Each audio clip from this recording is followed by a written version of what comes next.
Well, hey, good evening, everyone. Welcome inside Leopard Arena as we get set for Tuesday night basketball. The Lindsay Leopardettes back home to host the Washington Lady Warriors. The Warriors and the Leopards will do battle after this one. My name is Greg Peary. Glad that you've joined us here tonight for this one. The Leopards and Leopardettes coming off of a full week of basketball last week, as played on Tuesday night, then played the Charles Cahately tournament on Thursday, Friday, Saturday. The Leopardettes coming out with fourth place in that tournament, but they'll have their work cut out for them tonight as they will take on the number 4 ranked team in Class 3A in the Washington Lady Warriors. Alongside me is Glenn Shoemake, and Glenn, this is going to be another good week of basketball, and we've talked about how stout the competition was on the girls and boys side of that bracket during the Charles Cahately. You kind of found out what you're made of, but now it don't get any easier. You're going to come in and play a couple of ranked Washington teams here tonight. Yeah, and that was a tough tournament, I tell you what. But it was good experience for both the girls and the boys teams. Had good showings out of both of them, so very proud of theirs. But yeah, it doesn't get any easier. If you look at our conference and the rankings, we've got girls and boys from our conference scattered all over the rankings. So the rest of the year, there's not any letdowns that you can have. Even teams that aren't ranked, like Lexington, Pauls Valley, outstanding teams in their own right, just can't break the rankings. So it's going to be a tough rest of the year, but you don't want to be peaking right now. You want all this to be getting you ready for the playoffs. Well, this, again, the Leopardettes came up with a big win over the Dixon Lady Comets in their opening game of that tournament. Won that one by 3 and then ran into the Comanche Lady Indians in their second-round game, lost that game by 9. And then, and of course, that's the number 13 ranked team 3A. And then you turn around and play Plainview out of 4A and take them to overtime. The overtime period was just not kind to the Leopardettes, and ended up losing that game by 6, 40-34, the final score in that ball game. But that is, again, where the Leopardettes come in 5-8 on the season. And the Washington Lady Warriors 11-0. These two teams met back in December when we were all down at that Latta tournament, and the Leopardettes lost that game by 21 points, 65-44, the final score in that ball game. And again, the Lady Warriors were just getting started on that 11-0 run that they're on now. But it was 12 points from Maddie McGowan in that ball game to lead the way for the Leopardettes. They got 6 from Malakote, 6 from Jolly McReynolds, actually, and 6 from Layla McKenzie in that ball game. That was way on early in the season, and this is a completely different Leopardette team. Now, it's also a completely different Lady Warrior team, but the Leopardettes, I think, a little more prepared to go into this one. They again run into Plainview in that final game and just didn't get a whole lot of offense. 8 points from Emily Stone and 8 from Cannon Russell lead the way. 6 of her 8 critical to send that game to overtime, though, there in that fourth quarter. Yeah, a couple of threes from Cannon that came up large there in the fourth quarter.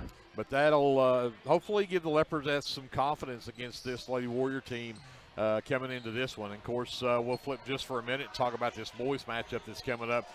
Washington's boys are 7-4 on the season. They are ranked in the top 20 at number 16, but we mentioned that the Lindsay Leopards could break the top 10 after knocking off Crickleout, who is number 5 in the state, and in their second-round game of that tournament, and they did. They're ranked number 9 in the state now, according to OSSAA rankings anyway. So the Leopards come in 12-2 and ranked number 9 in the state. Of course, ran into a buzzsaw in the championship game last Saturday night against the 10th ranked team in 4A, Bethany Broncos. Bethany's for real. Aiden Todd is for real. Aiden Todd is absolutely unstoppable.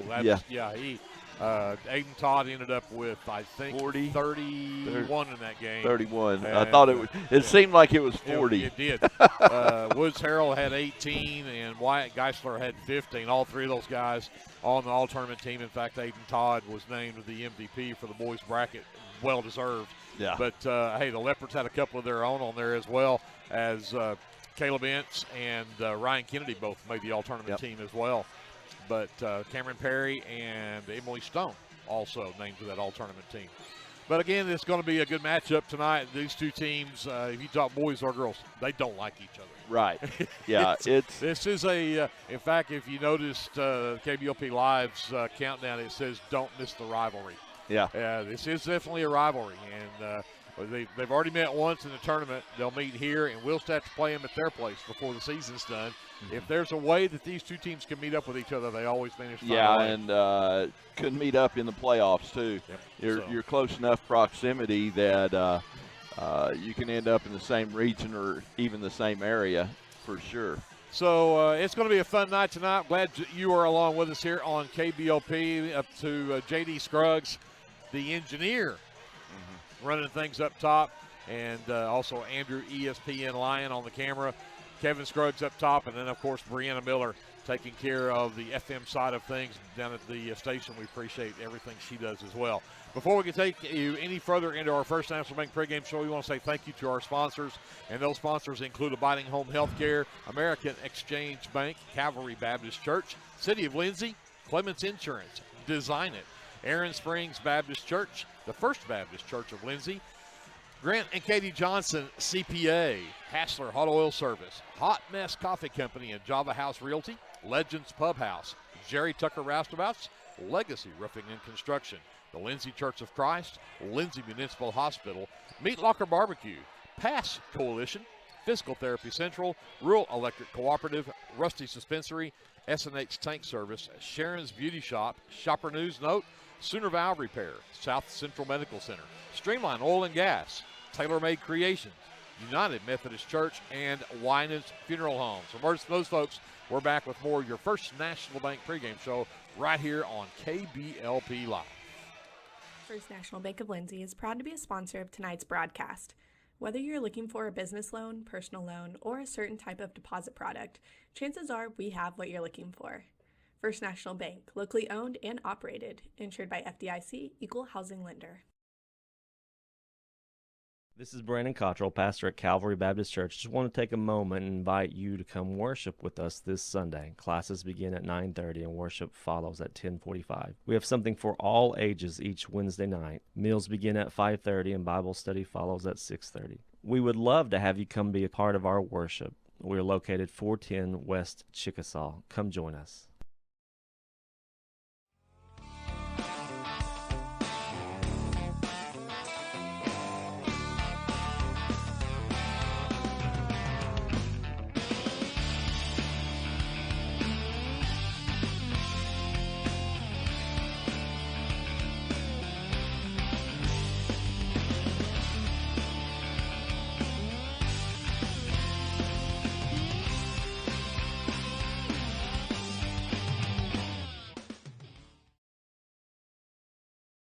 Hey, Lindsay community. My name is Christian Torres, and I am the minister for the Lindsay Church of Christ. I would like to invite you to join us for worship Sundays at 10:45 a.m. and for Bible class Wednesdays at 7 p.m. Our address is 1205 West Cherokee Street. The Lindsay Church of Christ is a group of imperfect people who love God, His Word, and each other. And we love this community so much, and we pray that all the students and teachers have a great school year. Come and join us at the Lindsay Church of Christ.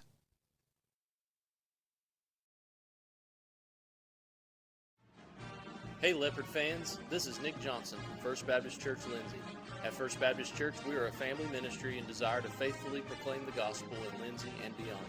We would like to invite you to join us every Sunday for worship at 9 a.m. and Sunday school following at 10:15.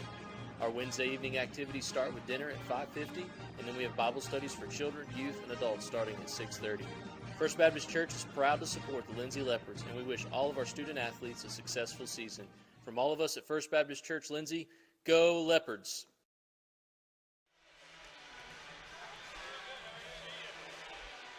Back here at Leopard Arena, Greg Peary, Glenn Shoemaker here. I need to What's up, Jay? give you a quick rundown here of not next Tuesday, I guess actually be in 2 weeks. The Lindsay basketball boosters will have their pie and cake auction. Purcell will be in the house that night, so not only will you get to do the pie and cake auction, but you get to see some really good basketball. Yeah, but Purcell boys are now #1. Yes. So yeah, it'll be a battle.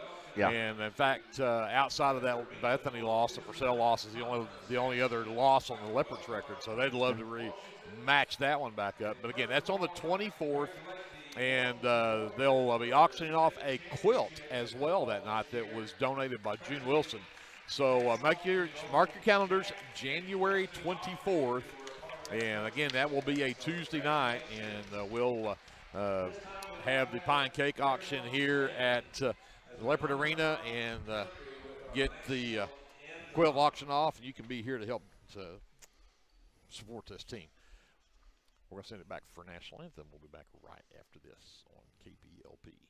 This is Jared Thomas from the American Exchange Bank here in Lindsay. We at the American Exchange Bank have one goal, and that is to be a great hometown community bank that offers great customer service, a friendly face, and multiple loan products to meet your short and long-term financial goals. Come by and visit us at 402 South Main at www.aebank.us or now on your phone using our new mobile feature, member FDIC and equal housing lender. Are you caring for an aging parent or other loved one at home? It's important to know you're not alone. Hi, this is Connie Upton with Abiding Home Health. The people we serve have a variety of needs, of acute illnesses to individuals who require health care assistance to live independently at home. Our goal is to make a difference in the short and long-term care of each patient. For more information, visit us online at abidinghomehealth.com. Abiding Home Health, creating personal, positive changes and transformations. Tailored Creative Services is your one-stop shop for all of your creative needs. Find me on Facebook at Tailored Creative Services so we can talk about your next project. Clements Insurance provides insurance coverage to best suit your needs. We offer auto, home, farm, life, and business policies. Come by 109 West Chickasaw or call 405-756-2253. Clements Insurance is carrying on the tradition to satisfy you. So come see me, Keith, or Beth. Go Lindsay.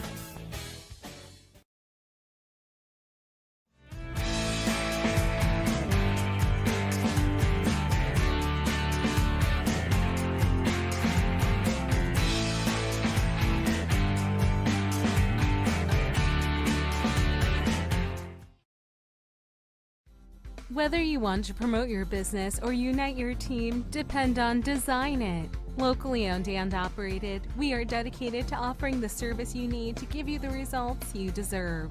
We are committed to providing you with custom screen printing, embroidery, custom graphic designs, logo designs, and we have a creative arts department and an in-house artist who can take your idea and give it our professional touch with custom art services. Contact us today.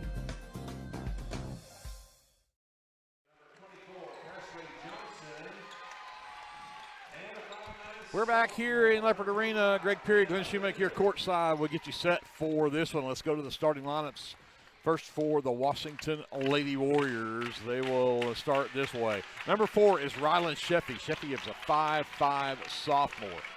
Number 12 is Kendall Wells, and Wells is a 5'6" senior. Number 23, Kelby Beller. Beller, a 5'6" freshman. Number 24, Presley Johnson. Johnson, a 5'11" freshman.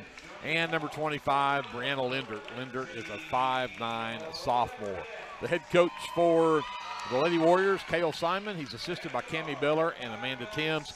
The Lady Warriors 11-0 on the season, coming in ranked number 4 in Class 3A in the state of Oklahoma.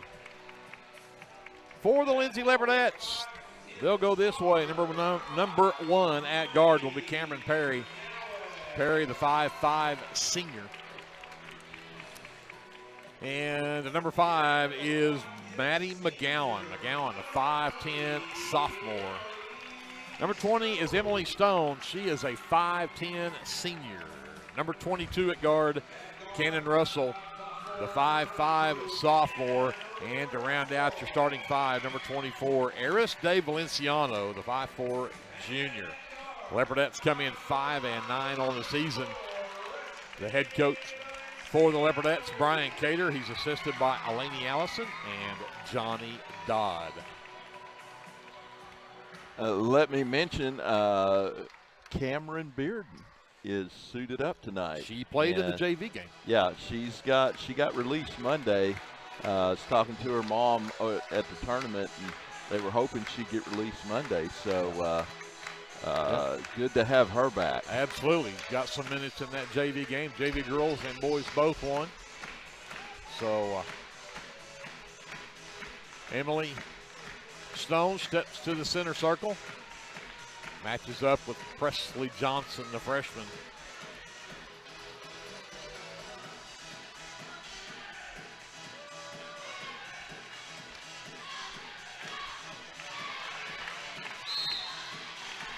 And Johnson controls the tip into the backcourt, taken by Beller. She'll bring it across timeline. Leopardettes come out in a 3-2 zone. Backside lob and up and in. Is that 24, Presley Johnson. Johnson with the basket. I was blocked with Cater standing right in front of me. Yeah, they screened that zone, screened the back girl at wing, and lobbed it back there to her for a bump off the glass. Lady Warriors in a man. And Russell will get whistled for the travel and turnover.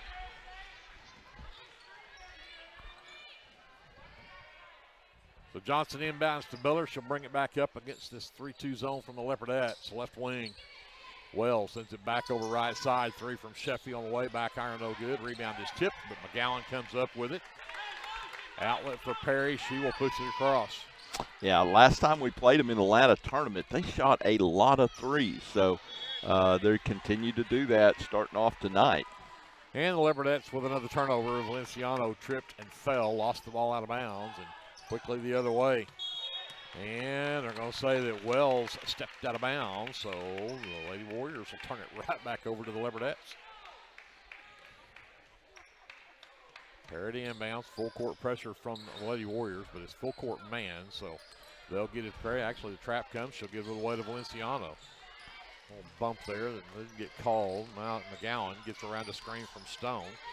Cut off there, though, by Lindert, and they're going to say McGowan traveled with it. Leopardettes with 3 straight turnovers on offense.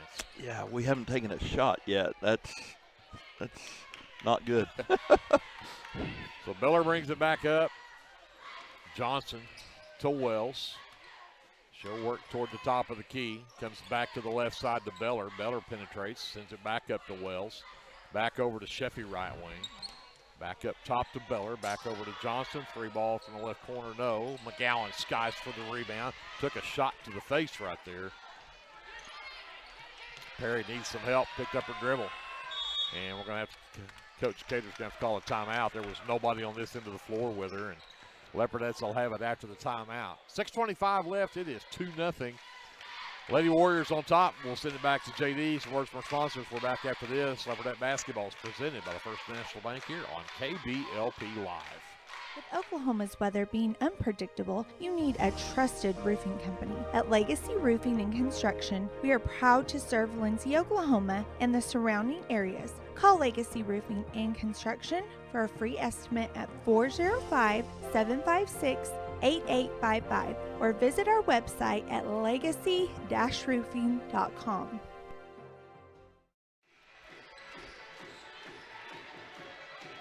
Leopardette basketball as we come out of the timeout. Again, the full court pressure being applied by the Lady Warriors. Russell will get the inbounds. Beller picks her up. Johnson stays back to trap. She'll give it away to Perry. Perry to McGowan, the other end in the lane. Draw, it's a contact there. I wouldn't think they were going to call that, but they will. McGowan heads to the free throw line. The foul called on Brianna Lindert is the first foul of the ball game. Yeah, good look there from Cameron Perry to find Maddie, and Maddie just attacked the basket and got the foul. So McGowan at the line, typically a good free throw shooter, but she's short with the first. Just got to get zoned in. McGowan, second one. That one is in. Leopardettes are on the board, trail by 1. 2-1 Lady Warriors. Still 6:15 left to go here in the first quarter. Sheffy gets the screen from Lindert. Beller into the corner, right side. Johnson got around McGowan. The floater is short, off the head of Stone and into the hands of Brianna Lindert. And then Stone fouls her as she goes up for the shot. Emily's first, team's first. Lindert at the line for 2. Lindert's been pretty much the catalyst for this team. When you go back and look at the scoring from the games that they've been playing, she's a huge part of it. Yeah, she didn't start the year in the starting lineup, but she's worked her way into it. And she misses both free throws. Leopardettes still within 1. Cannon's trapped in the backcourt, needs some help. And finally gets it to McGowan, gets it over to Valenciano. Splits a double team, lost it, got it back. It's loose on the floor again, and we're going to have a jump ball. Leopardettes will get to keep the possession here, but that'll get number 44, Lily Dodson. Dodson, the 5'6" sophomore, checks in.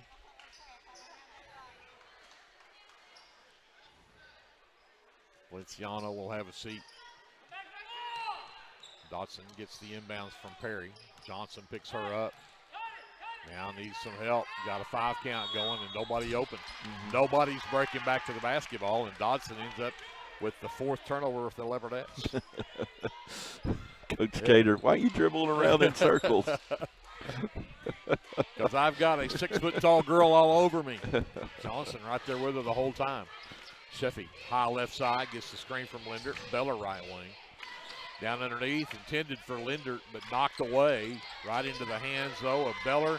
Wells 3 from the left side won't drop. Rebound. Dodson fights for it. We're going to have another jump ball, and this time it'll be Lady Warrior basketball. And that's her third 3 from 3-point range. Let's hope that stays that way. Yeah. Sheffy, that 3 no good, but Johnson, the rebound and the putback doesn't go either. And McGowan can't come up with the loose ball, but it does end up in the hands of Lindert, who gets tied up by Emily Stone, and the Leopardettes have it this time.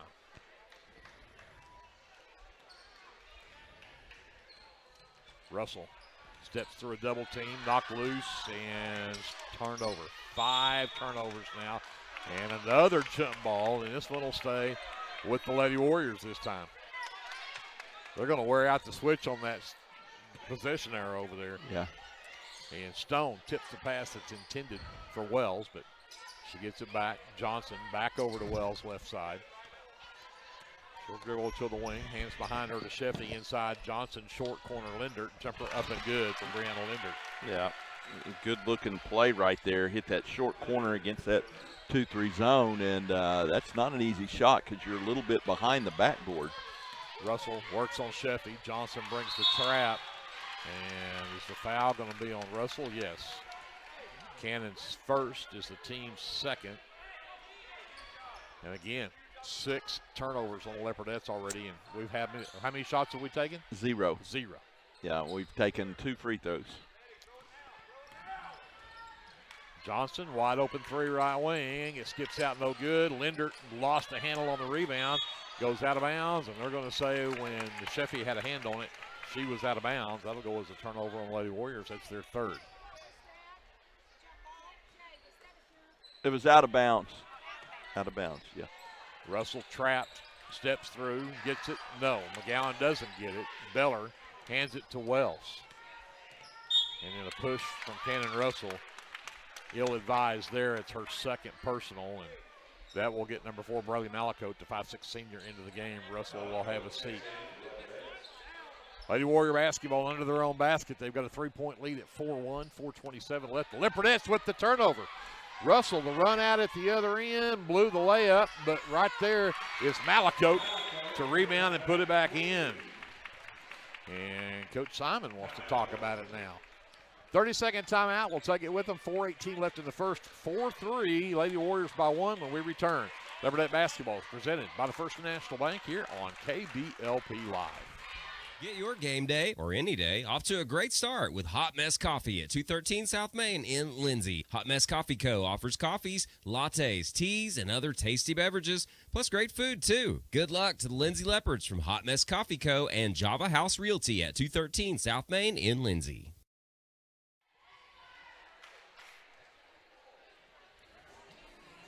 "4-3 Lady Warriors by 1, but you look at the score, we're only down 1 point. We haven't taken a shot. Well, that basket from those two shots right there, Perry and Malico. Yep. So you got to like the fact you're only down 1. The way things started here with 6 straight turnovers. Yeah, they've taken 2, 4, 6, 8, 9 shots to our 2, and they are not hitting. So hopefully we can continue that trend. That's a combination of good defense, and there's that play they started the game off with. And McGowan with the hustle play, saves it, throws it off of Sheffy. The Leopardettes will get it back. 4 turnovers on the Lady Warriors now. Dodson, the inbounds, gets it to McGowan across the timeline, takes it to the right side, comes back up top to Perry. Perry drives down, behind her to Malicote, back to Dodson, up top McGowan. Fakes the handoff and travels with it. 7 turnovers now on the Leopardettes, and we haven't even got to the end of the first quarter yet. Still 3:45 left. Still just a 1-point lead for the Lady Warriors. Wells, 3 off the mark. Dodson can't come up with it, but Perry does, and she'll pull it back out as she's triple teamed. McGowan comes up with it, and she'll get fouled. I think that'll go on Sheffy, as Rylan Sheffy will pick up her first, the team's second. That's one thing last time we played them too. They play this high pressure defense, but they don't foul. They don't foul a whole lot out of it. So Malicote has to retreat way back to come up with that one. Sheffy stays with her in the backcourt. She'll push right, back up, come to Stone, top of the key. Fakes the handoff. Now she'll give it to Dodson. Back over to McGowan, around the screen from Dodson. Drives down, goes to the corner to Stone. Stone down the baseline. Tough shot, and got it to go. And the Leopardettes have a 1-point lead, 3:05 left to go here in the first. Johnson skip it all the way to Sheffy, right wing, around Dodson, steps through a double team. Left it short, though, and then McGowan is wrapped up as she comes down with her 4th rebound. And a foul on Wells, her first, the team's 3rd.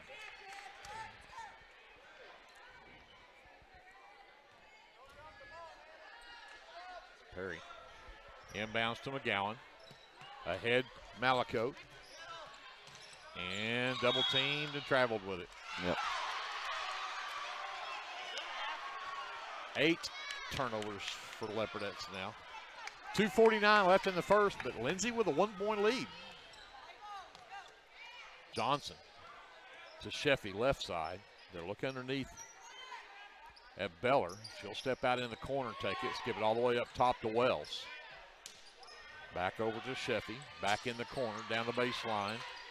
And there is Beller with a nice jumper on the baseline. Lady Warriors back up by 1, 6-5. Stone over to Perry across. Takes Lindert into the lane and then sends it out. It was looking for somebody behind her, and there was nobody there. And again, the travels are costing the Leopardettes dearly here.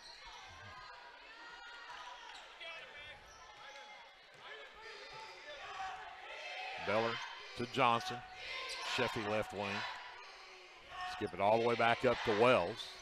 Flips behind her to Johnson. She'll work to the right elbow. Dumps down low post.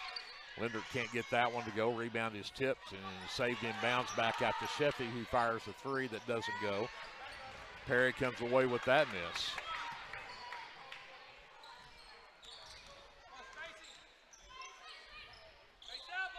McGowan underneath to Stone, turns around on Lindert, can't get it to go, but Lindert with the foul. That's her second. 3rd team foul, 4th team foul, my apologies. And at the line, Emily Stone. She'll get 2 here and a chance to put the Leopardettes back on top if she can get them both. And that one skips out, no good. Number 25, Layla McKenzie, does check back in the ball game for the Leopards. First time we've seen Layla in a while.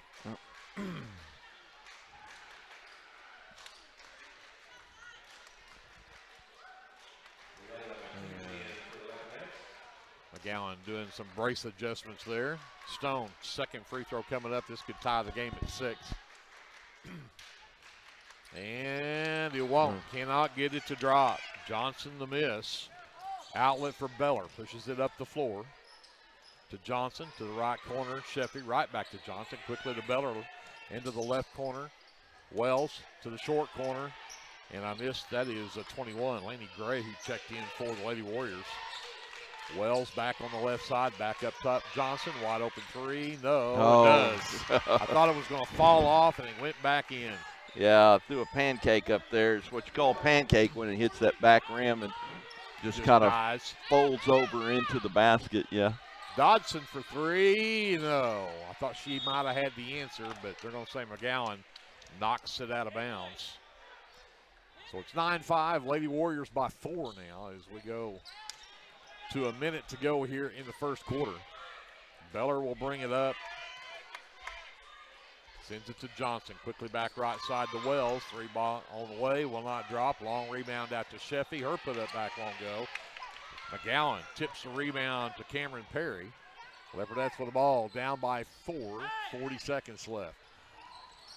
Layla into the lane. Floater up off the glass high. Can't get it to drop. Beller with the miss. She will push the other way. Sheffy gets around Dodson, puts up a tough shot, and Sheffy will hit the deck and whistle and a foul on the Leopardettes. That will go on 44 Lily Dodson. Her first team's 4th.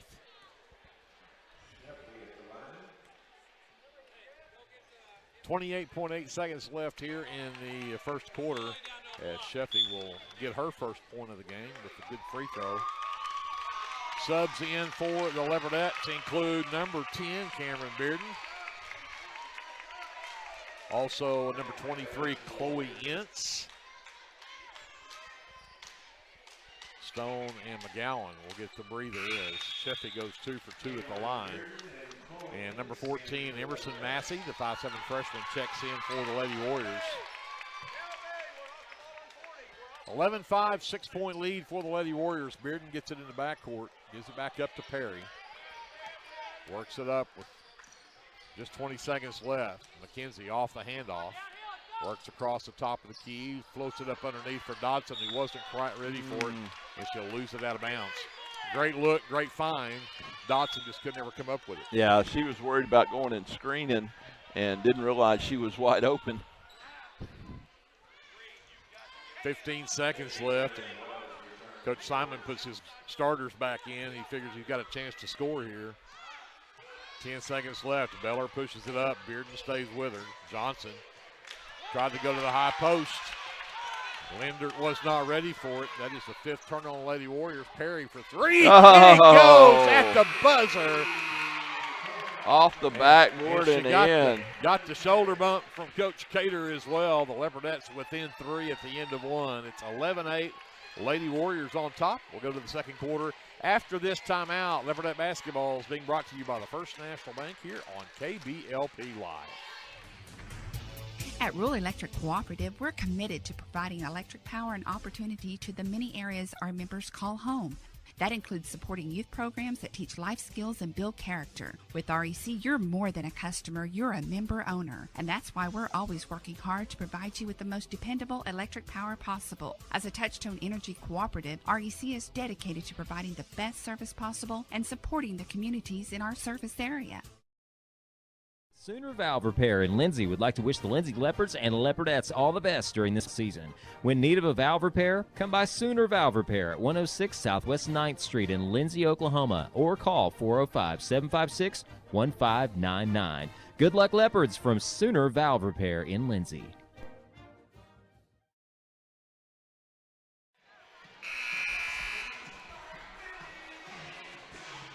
11-8, Lady Warriors by 3. Leopardettes with the ball to start the second quarter. But, Glenn, you're telling me there's a big disparity in the number of shots taken. Yeah, Washington has taken 17 shots. Lindsay has taken 6 shots from the field. Leopardettes have 11 turnovers already in the ball game, but again, they're only down by 3 as we start the second. Ince right down the lane, but lost the handle. 12th turnover. Sheffy races the other way, sends it out to Beller.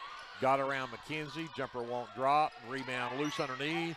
Perry and Johnson battle for it. And I'm going to say Johnson the last to touch it. Yeah, it seems like they've always got somebody available on that backside rebound. It's been hurting us too. They've been, if they don't get the rebound, they're at least getting their hands on it. Perry battles against Beller, works to the left side and traveled with it. Leopardettes cannot quit shooting their own selves in their own foot. 13 turnovers now. And number 15 to Jaden Taylor, the 5'2 sophomore, checks in, replaces Beller for the Lady Warriors. Sheffy will walk it across. Bearden picks her up there. Comes over to Johnson high on that right side. Comes over to Taylor. Goes right back to Sheffy on the wing. Back to Taylor. Up top, Wells. Quickly to Johnson left side. Goes baseline. Dumps underneath and got it to Massey, but a reach-in foul called on Lily Dodson is her second. And the team's 5th, so inbound into their own basket for the Lady Warriors. Nobody picked up Johnson in the corner, but she misses another 3, and Perry with the rebound. Under 7 to go here in the second quarter, and McKenzie. Oh. Wow. Travels with it. Yeah, she traveled because the girl bumped her. I started to say because Sheffy ran over her, but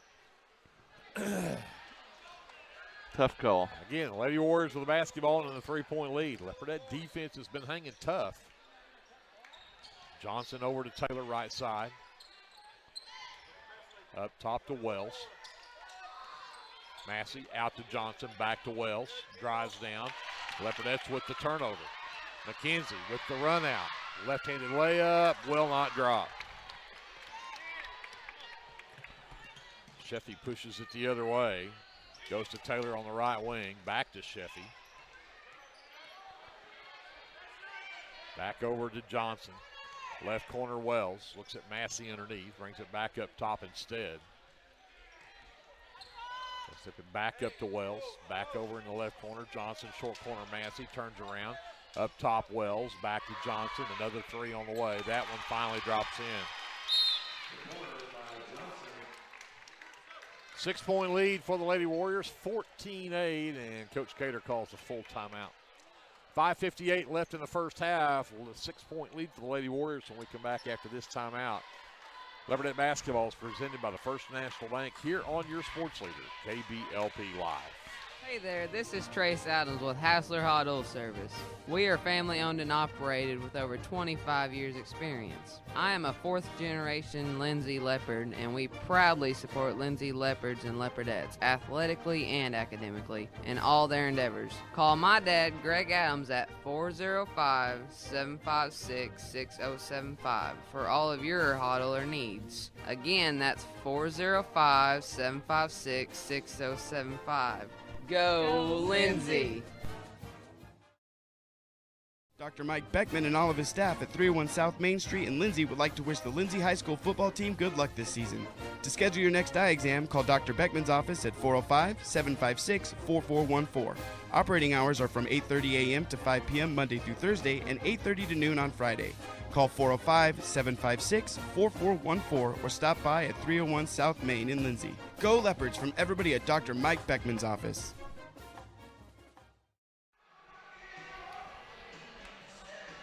Cannon Russell checks back in the game, replaces Layla McKenzie for the Leopardettes. Again, it'll be Leopardette basketball coming out of the timeout. They trail by 6 with 5:58 left to go here in the first half. So Perry will inbounds, gets it over to Russell, quickly ahead to Stone. And Kendall Wells had a hold of her arm. Yeah. Wells second, team's 5th. Both teams with 5 team fouls. Russell in the backcourt gets it. Massey waits for her. As soon as Taylor. Lob to the high post for Emily. She fakes it, takes Johnson into the lane and gets stuffed. Jump ball, possession arrow with the Lady Warriors. 15 turnovers now on the Leopardettes.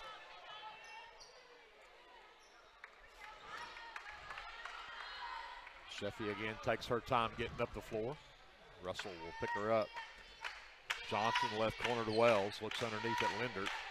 Dodson doing a good job of keeping her covered. Sheffy gets it back, and now Washington's going to spread the floor.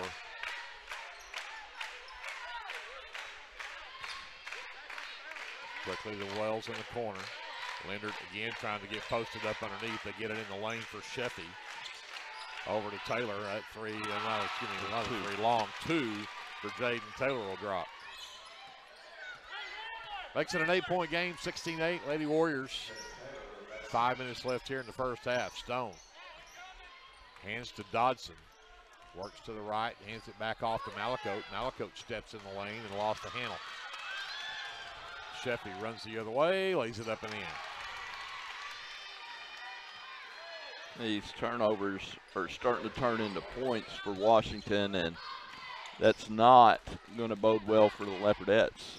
7-0 run to start this quarter for the Lady Warriors. Malakote trying to find somebody, and there is nobody open.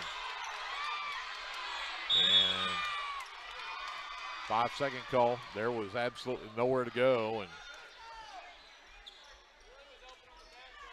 Leopardettes down by 10, but when you look at the fact that they have 17 turnovers in the first half, we're not even done yet, and they're still down just 10. Yeah, we're not even halfway through the second quarter yet.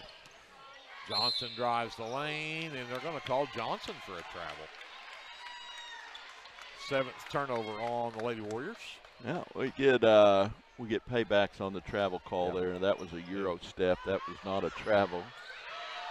Valenciano, nobody picked her up, so she'll just take it all the way down. Stopped at the free throw line, behind her to Perry. Perry drives down the left side of the lane, puts up the runner too strong. Lindert comes away with the miss. Outlet for Sheffy, quickly the other way into the left corner. Johnson drives the baseline. Across to Lindert, who's still in the lane, and she lost the handle. The Leopardettes get it back off the 8th Lady Warrior turnover. Valenciano for three is short, and Wells and Stone battle for the rebound. Could have probably got Emily for an over the back right there, but it'll go out of bounds off of Emily. Lindert checks out. Massey checks back in for Washington. 3:45 left here in the first half. It's 18-8. Lady Warriors by 10. Sheffy across the timeline. Gives it up to Johnson. Valenciano tips the pass intended for Wells, but stays with the Lady Warriors. Sheffy off the inbounds. Drives to the free throw line. Dumps it out left side to Taylor. Up top, Wells. Three ball on the way from Wells. Wide right. Rebound pulled down by Massey underneath, though. And I think we're going to get a reach-in foul called on the Leopardettes, trying to get it back. And that goes on Cannon Russell, and that's her third. That'll get to Maddie McGowan back in the ballgame to replace Dodson.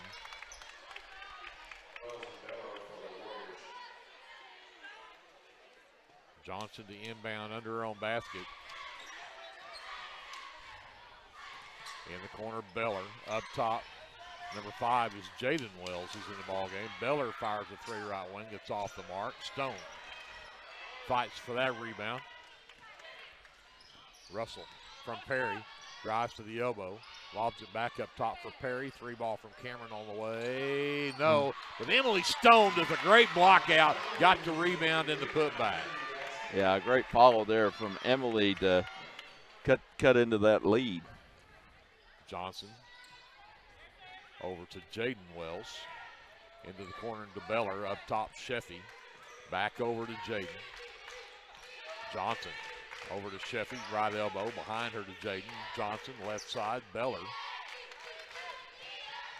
Back over left. But that's doing a good job of rotating on this zone.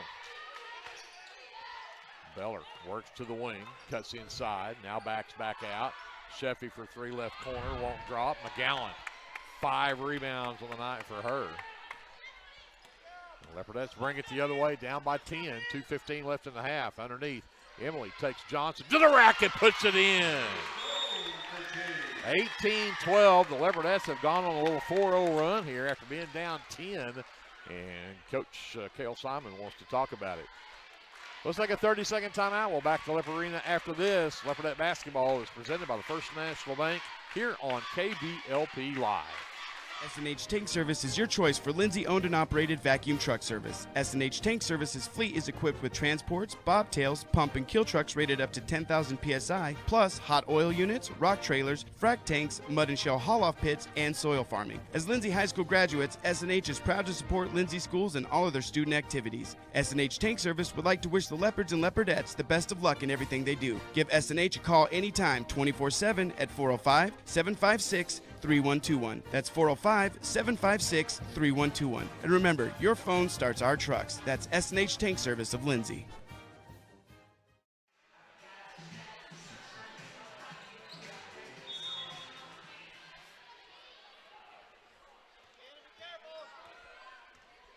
Beller brings it up for the Lady Warriors. Leopardettes are back within 6. Beller gets it back from Sheffy. Behind her to Sheffy. Over to the right side. Taylor back. Jaden Wells goes inside to Sheffy. Back out. Beller for 3. That'll drop in. Kelby Beller with 5 in the ball game now and takes the lead back to 9. Minute 35 left to go here in the first. Stone hands it to Perry. Right back to Stone. Down the baseline. Double team. And McGowan with the offensive rebound gets fouled on the putback. Emerson Massey's first. 16 fouls, but a couple of free throws coming up from McGowan. But again, all because of a nice move down the baseline. Again, Stone going strong against the double team. Yep. McGowan at the line. Cannot get that one to roll in either. She's now 1 for 3 at the line.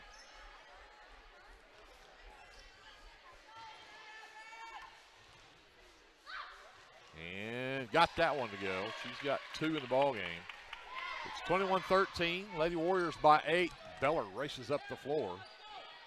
Jaden Wells inside to Beller. Back out to Taylor. Skip it over to Sheffy. Back to Jaden. Skip it into the right corner. Taylor around McGowan. Puts in the 12-footer, and that'll go. Jaden Taylor's got 4. Back to a 10-point ball game.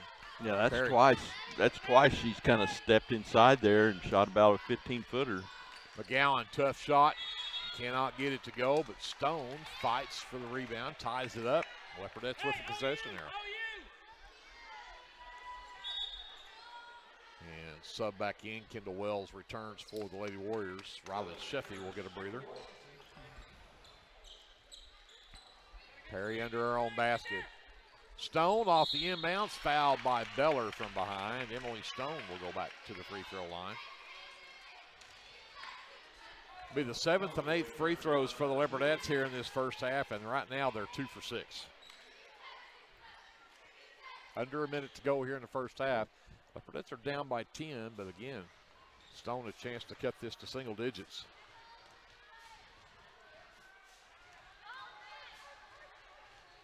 And the first one on the way, and it's good. Emily's got 7 points in the ball game. Exactly half of the Leopardettes' 14 points. And the second one coming on the way. And that one will not drop. Rebound for Massey. Beller pushes it ahead. Valenciano, I thought, had that pass. The shot from Taylor off the mark. Cameron Perry comes away with her 4th rebound.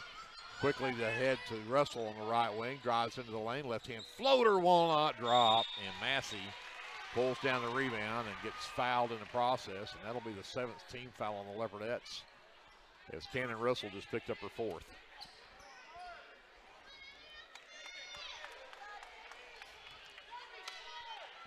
So Cameron Bearden checks back in the ball game. Cannon will sit with that 4th foul, and Emerson Massey will head to the free throw line with a 1-on-1 opportunity here.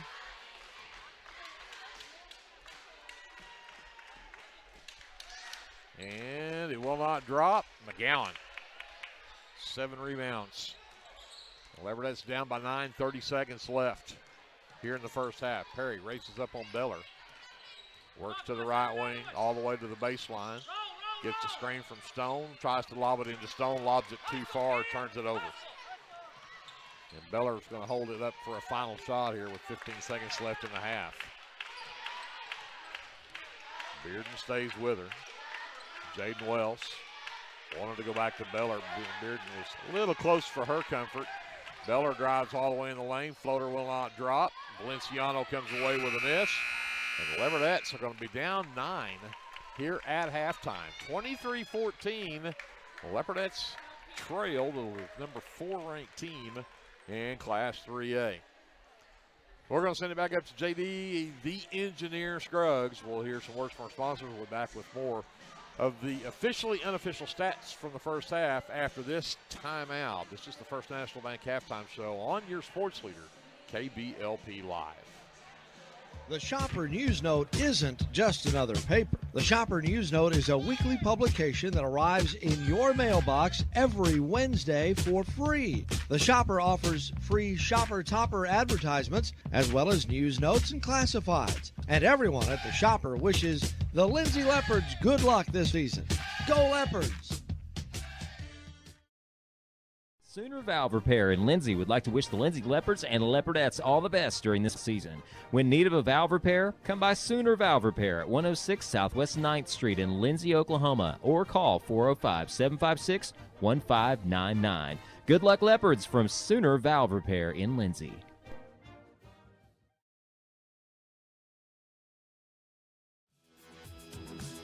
Sharon's Beauty Salon would like to wish the Leopards and Leopardettes good luck this basketball season.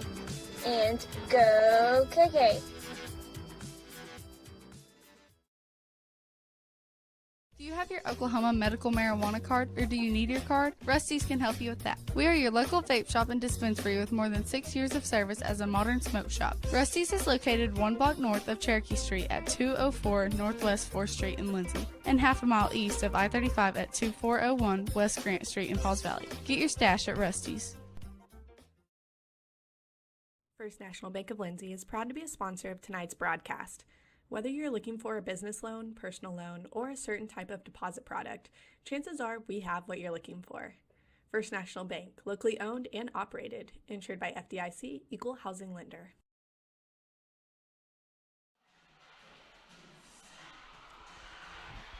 Back here at halftime, 23-14, Lady Warriors on top by 9. Greg Peary, Glenn Shoemaker courtside.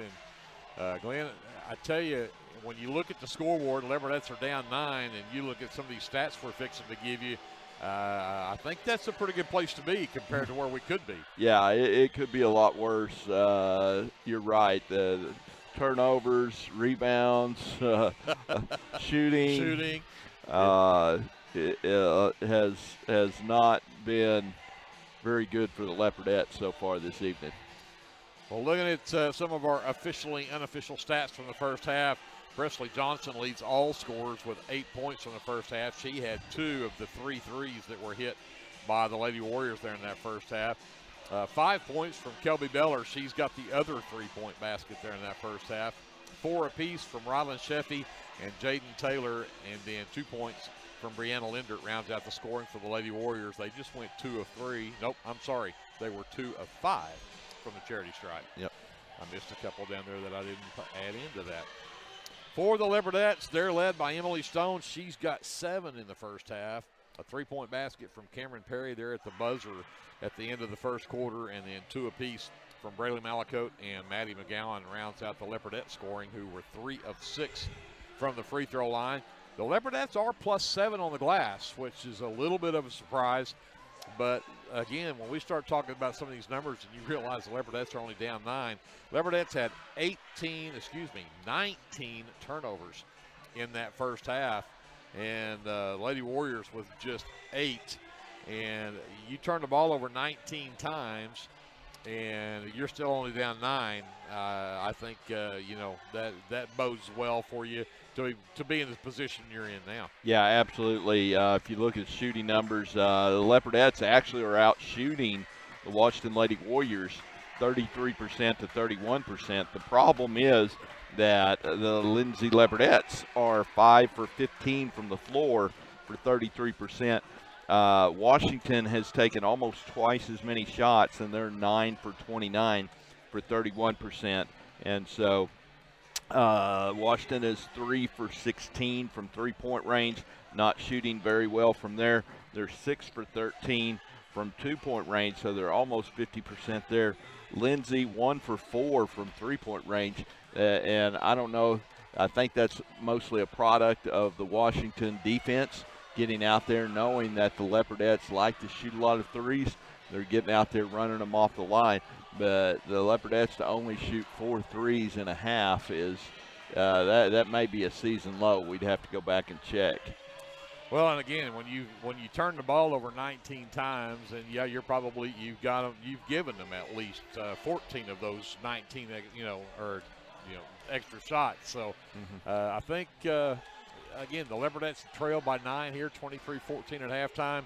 You got to like where you're at, and probably on the other side of that, if we go back and look for the Lady Warriors, and I have to find my sheet now, but probably their lowest scoring output in a half this season would be my guess.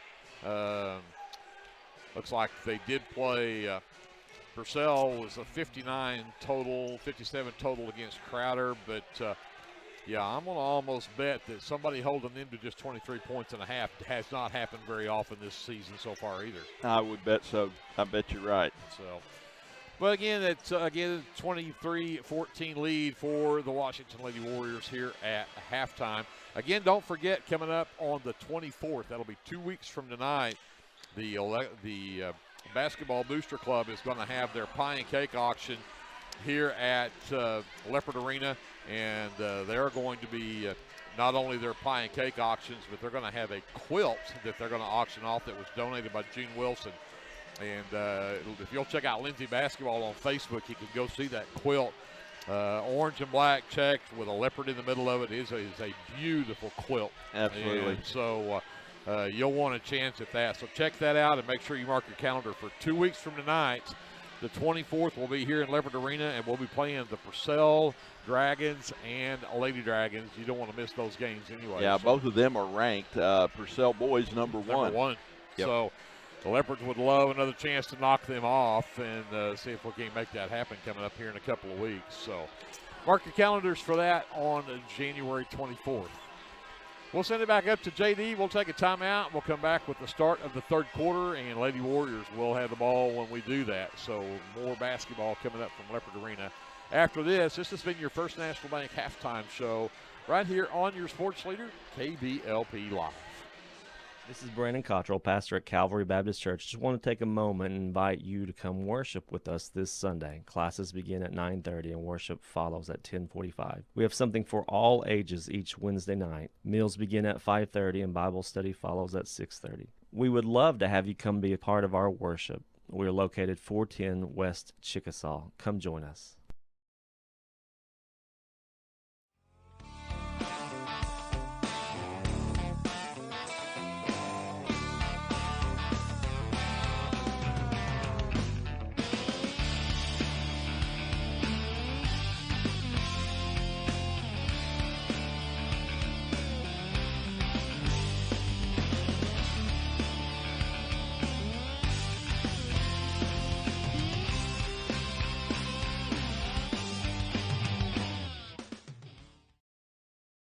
Hey, Lindsay community. My name is Christian Torres, and I am the minister for the Lindsay Church of Christ. I would like to invite you to join us for worship Sundays at 10:45 a.m. and for Bible class Wednesdays at 7 p.m. Our address is 1205 West Cherokee Street. The Lindsay Church of Christ is a group of imperfect people who love God, His Word, and each other. And we love this community so much, and we pray that all the students and teachers have a great school year. Come and join us at the Lindsay Church of Christ.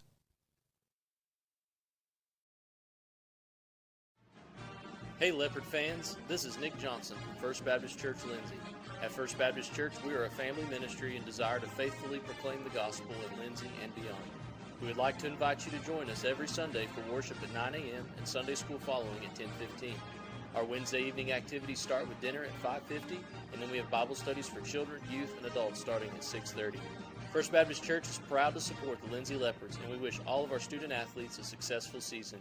From all of us at First Baptist Church Lindsay, go Leopards! Are you caring for an aging parent or other loved one at home? It's important to know you're not alone. Hi, this is Connie Upton with Abiding Home Health. The people we serve have a variety of needs, of acute illnesses to individuals who require health care assistance to live independently at home. Our goal is to make a difference in the short and long-term care of each patient. For more information, visit us online at abidinghomehealth.com. Abiding Home Health, creating personal, positive changes and transformations.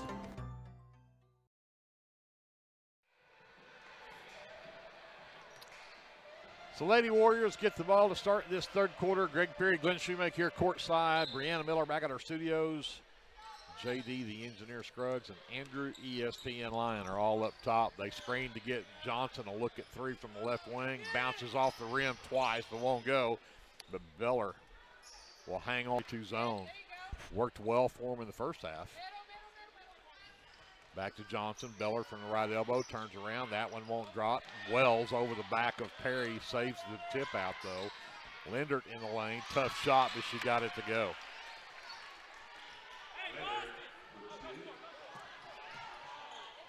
Valenciano hands off to Russell, who starts this half with 4 fouls in the ball game.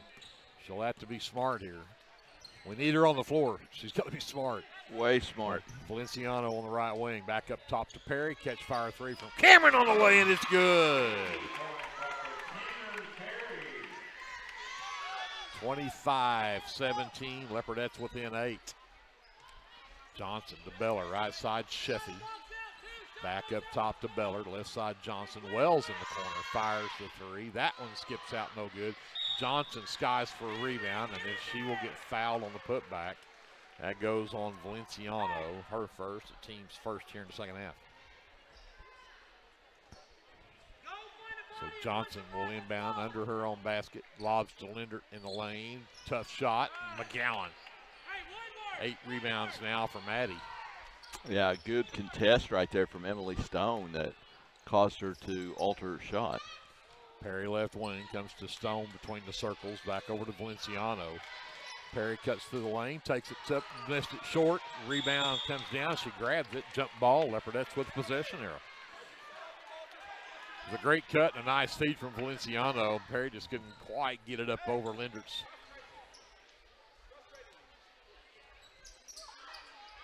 Perry lobs up top. Wells tips the pass. Turnover Leopardettes. That's 20 in the game, and Wells will not catch up with that pass. Lady Warriors did the Leopardettes a favor and turn it right back to them. Yep, little strong on that lead pass right there.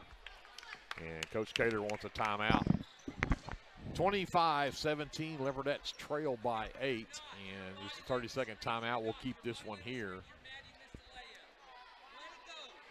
But we got the Leopardettes really in a good position here. Again, you're only down 8. And they have frustrated the Lady Warriors with that zone. They've not really let them have looks at three, but Glenn, they're still not hitting from three. They've only hit, they were 5 of 16, 3 of 16 in the first half. 3 of 16, yep. And they fired up 2 or 3 more here already in this half. Yeah, 2 this half, so they're 3 of 18 so far from the three-point range for the game. That's kind of helped keep Lindsay in the game, their poor three-point shooting. So Leopardettes with the basketball. Russell gets the inbounds. Has Sheffy on her. Johnson comes to bring the trap. Got it to Perry. Perry to Stone. Leopardettes with numbers. Stone takes it down the left side. No. But she'll draw contact and get to go to the free throw line. Leopardettes did a good job of breaking the press right there and ended up getting the foul on Wells. That is her third. But Emily Stone a chance at a couple more free throws here. And she'll drop that one in.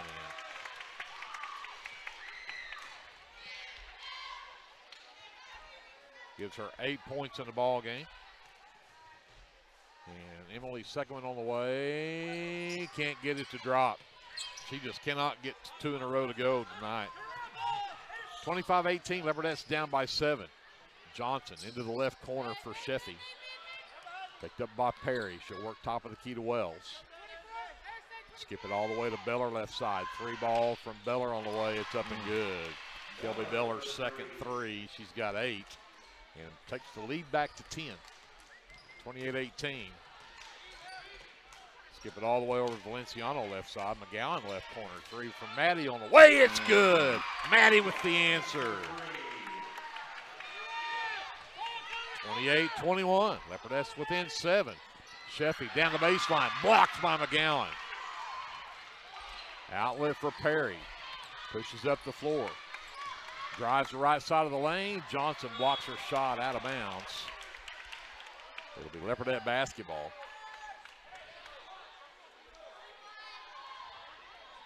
So Perry will inbound on the baseline.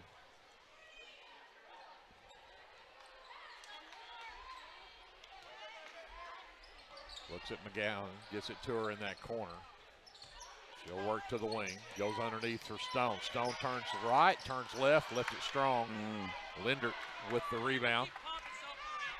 Sheffy quickly the other way. Johnson, long 3, no. Rebound tipped out to Wells. Sheffy stands with it, directs traffic, comes to Wells. Back up top, Sheffy, back over to Johnson left wing. A lot inside to Lindert. Valenciano forces a tough shot. Stone comes away with it. Outlet for Russell. Leopardettes with the ball down 7. We've got 4:35 left here in the third.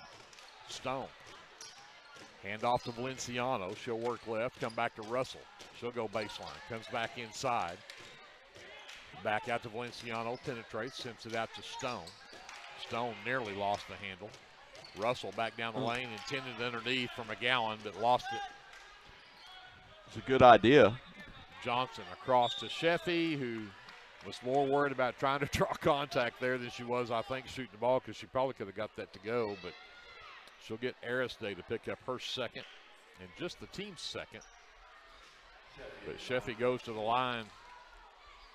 2 for 2 on the night there.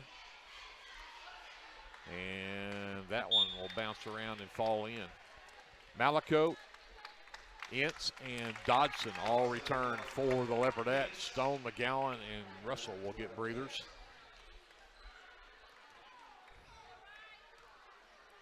Sheffy's second free throw on the way. That one will also go in. Takes it back to a 9-point game at 30-21. Lady Warriors on top. Valenciano runs the point. Goes left, hands to Dodson. Works around the screen from Ince. Hands it to Malaco, top of the key. Puts it back behind her. Give it over to Dodson. I've got an official and a coach standing directly in front of me. It is tough to see. Perry back to hand off to Dodson. Back to Malaco, drives the lane, comes out to Ince, turned down to 3, drives in, the floater from the right elbow, won't drop. Rebound pulled down by Lindert. Beller races the other way and steps through, lays it up and in. That one was too easy. She's got double figures with 10, and it's an 11-point game. Yeah, she just simply outran us down the floor, dribbling the ball. Biggest lead of the game for the Lady Warriors. Ince takes the handoff. They give it back to Perry. 3-ball right side on the way from Cameron, won't drop. And Lindert with another rebound. Got to get a stop.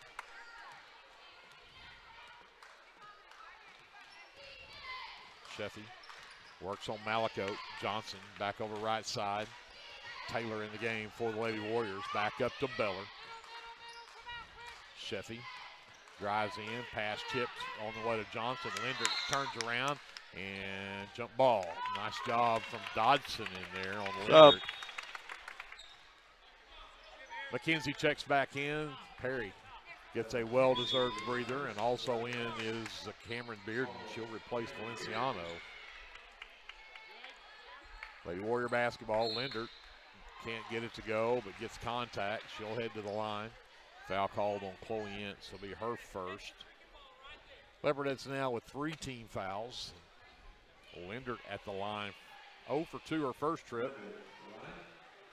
She does have 4 points in the game, but that one's an air ball. 32-21, Lady Warriors by 11. Stone returns, replaces Ince for the Leopardettes. There's 2:41 left here in the third quarter.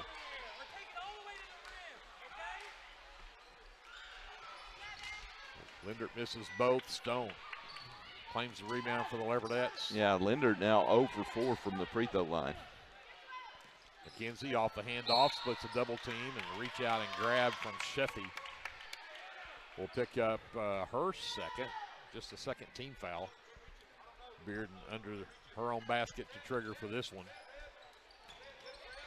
Looks underneath, gets it to Stone, turns around in the lane. Tough left-hander will not drop. Beller comes out from underneath with it quickly the other way. Great defense from Malakote. Stops an easy basket, and then Dodson steps in front of Lindert, but I think Lily's going to pick up that foul. That'll be her third.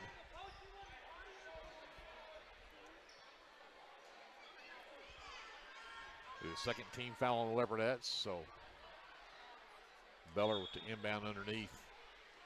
Lob it out to Sheffy. Back out to Beller. Nobody picks her up. Drains the three. Her third three of the game. And a timeout called this time by the Lady Warriors. 35-21. It is Lady Warriors by 14. We'll send it back to JD. Some words from our sponsors. We're back with more Leopardette basketball presented by the First National Bank here on KBLP Live. Creative Services is your one-stop shop for all of your creative needs. Find me on Facebook at Tailored Creative Services so we can talk about your next project. Clements Insurance provides insurance coverage to best suit your needs. We offer auto, home, farm, life, and business policies. Come by 109 West Chickasaw or call 405-756-2253. Clements Insurance is carrying on the tradition to satisfy you. So come see me, Keith, or Beth. Go Lindsay.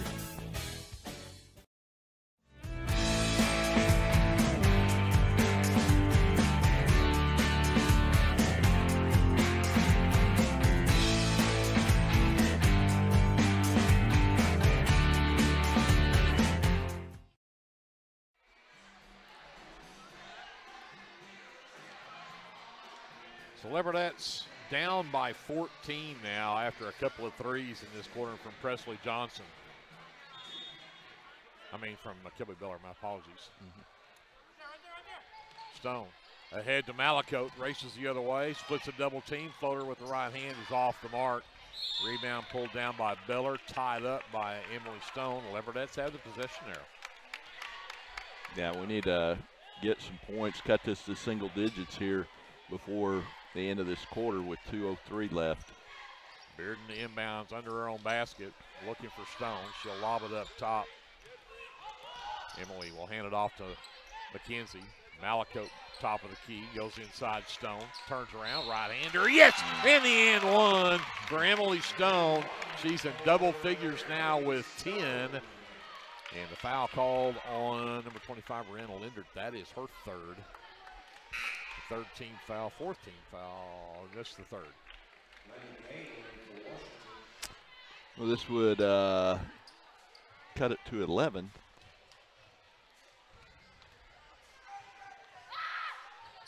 Emily's free throw up and good. 35-24. Leopardettes down by 11. Inside. Go to Beller, double team, sends it back up top, double dribbled it. Leopardette defense forces the turnover. That's the 10th in the ball game for the Lady Warriors. McKenzie the inbounds, gets it to Malakote. Stone. Works across. Malakote gets it back. Laney Gay, number 21, is back in the ball game for the Lady Warriors.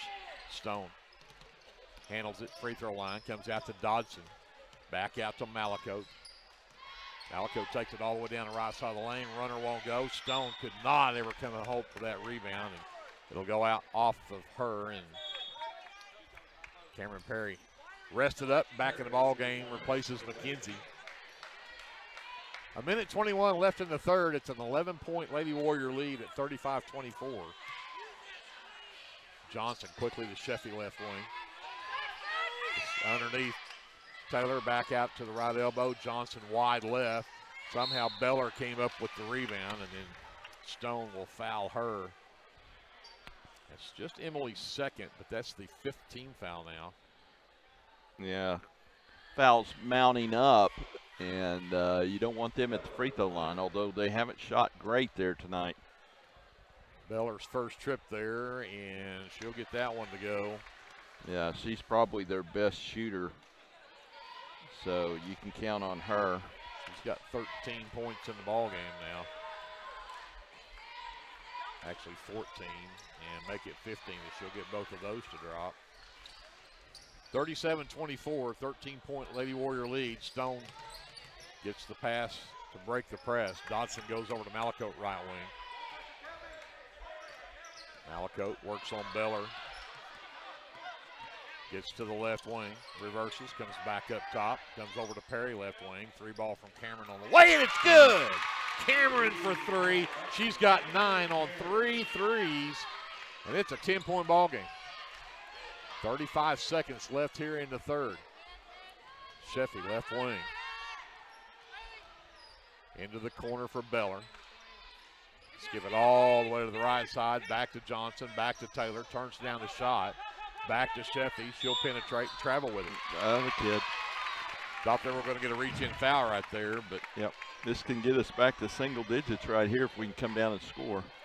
21 seconds left, plenty of time. Stone turns, races up, stops, gets it back behind her to Malakote. Malakote on the handle. Comes to Stone, flips it right back to Perry. She'll work against Beller down the right side of the lane. Floater will not go, but she'll draw contact. And if they get Beller for that, or no, called that on. Whoa, they don't have a 20. No, they don't. Perry's first free throw is no good.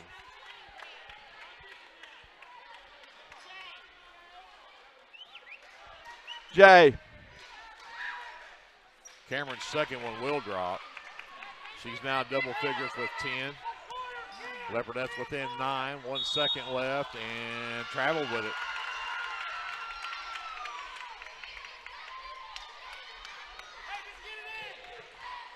So we're going to have to figure out who that foul was on. Yeah. And Leopardettes will run that out. Leopardettes are down 9 at the end of 3, 37-28 the score. And we'll be back after this timeout. Leopardette basketball is presented by the First National Bank here on KBLP Live. Whether you want to promote your business or unite your team, depend on Design It. Locally owned and operated, we are dedicated to offering the service you need to give you the results you deserve.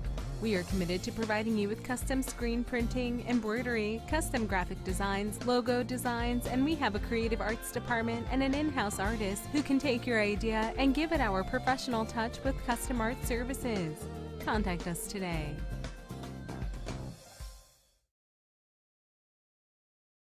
With Oklahoma's weather being unpredictable, you need a trusted roofing company. At Legacy Roofing and Construction, we are proud to serve Lindsay, Oklahoma, and the surrounding areas. Call Legacy Roofing and Construction for a free estimate at 405-756-8855 or visit our website at legacy-roofing.com.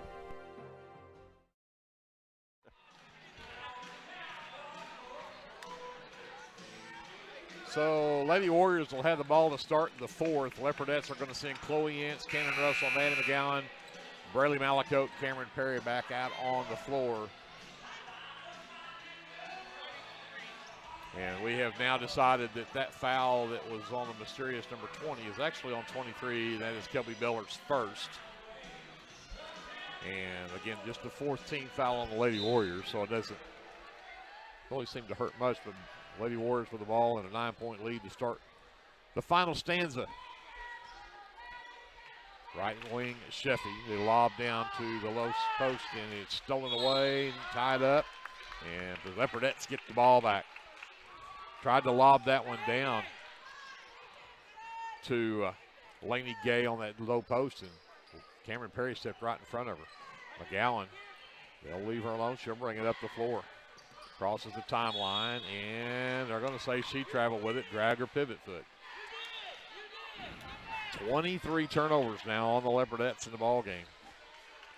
Both teams start with turnovers. Beller again brings it across. Johnson goes left side to Sheffy. Perry stays with her. Back up top to Taylor. Johnson right wing. Up top, Sheffy. Back out, Johnson for three. That one still won't drop. Cameron Perry's 6th rebound. McGowan hit the dirt hard on the other end. Malakote works across the top of the key with Taylor on her. McGowan steps out. Takes a couple of handoffs, gives it to Malakote this time. She'll work across the top of the key. And still trying to get rid of it. We're going to have timeout called. Coach Cater could see that one was fixing to get ugly. Leopardettes still down by 9. It's 7:02 left to go here in the ball game, and the 9-point lead for the Lady Warriors. Let's take a timeout. We'll come back to Leopard Arena after this. Leopardette basketball is presented by the First National Bank here on KBLP Live. Get your game day, or any day, off to a great start with Hot Mess Coffee at 213 South Main in Lindsay. Hot Mess Coffee Co. offers coffees, lattes, teas, and other tasty beverages, plus great food, too. Good luck to the Lindsay Leopards from Hot Mess Coffee Co. and Java House Realty at 213 South Main in Lindsay. At Rural Electric Cooperative, we're committed to providing electric power and opportunity to the many areas our members call home. That includes supporting youth programs that teach life skills and build character. With REC, you're more than a customer, you're a member owner. And that's why we're always working hard to provide you with the most dependable electric power possible. As a Touchstone Energy Cooperative, REC is dedicated to providing the best service possible and supporting the communities in our service area. 37-28, Lady Warriors with a 9-point lead on the Lindsay Leopardettes. 7:02 left to go in the ball game. It'll be a Leopardette basketball out of the timeout. And all the starters back out on the floor now for the Lady Warriors. And they can't decide which side of the floor they're going to bring it in on. McGowan out to Perry in the corner.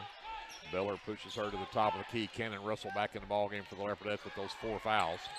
McGowan works to the right wing. The backdoor cut from Malakote. Can't get it to go. It worked out to be a pass for Ince, who couldn't get it to go in. Lindert with the rebound. Leopardettes with the steal. Perry inside the McGowan, turns around against a double team, and it goes in and right back out. And then Ince will tie it up with Wells. Oh, they're actually going to call a foul on the Ince. 16 fouls now on the Leopardettes. That would have been a huge turn right there for the Leopardettes, but as it is, they're still down 9. Lady Warriors with a basketball. Beller high up between the rings, comes back over to Sheffy. Back up top to Beller. Penetrates, comes to Johnson in the corner. Back up top to Beller, back over to Sheffy underneath. Linder turns around on McGowan, and they're going to call McGowan for the foul. It's just Maddie's first, but that is 17 fouls, and this will actually be a 2-shot foul, and that one on the shot from Lindert. She is 0 for 4 at the line, and I guess I should have kept my mouth shut. That one goes in. Emily Stone back in the ball game. Chloe Ince will check out. Lindert gives the Lady Warriors back a double-digit lead at 10. If this one goes, would make it 11. But it won't. But there is Johnson and her height coming up with the rebound. In the lane, Lindert got that one to go. Yeah, quick turnaround right there on Maddie McGowan. Looked good. 12-point lead.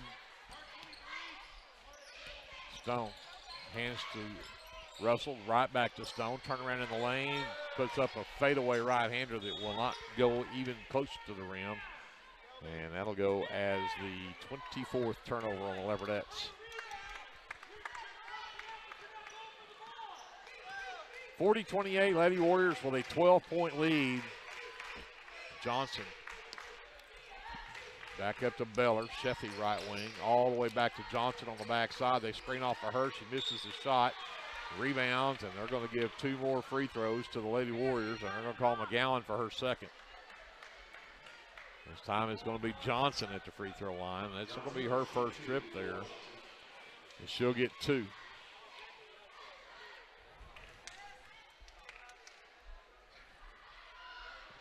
And that one will drop in. Her 9th point of the game, and the lead at 13. Biggest for the Lady Warriors. And that one won't drop. Russell will claim the rebound for the Leopardettes. She'll push it up the floor. Works on Sheffy. Goes left. Tried to hand off to Perry, and we're going to get a jump ball called, and it is Lady Warrior basketball.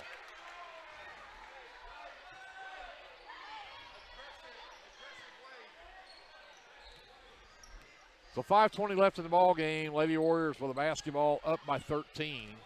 Russell stays with Beller out top. Goes to Sheffy. Sheffy around the screen from Lindert. Back to Beller. Johnson in the corner. Drives the baseline and stepped out of bounds. And it'll be the 14th turnover now on the Lady Warriors.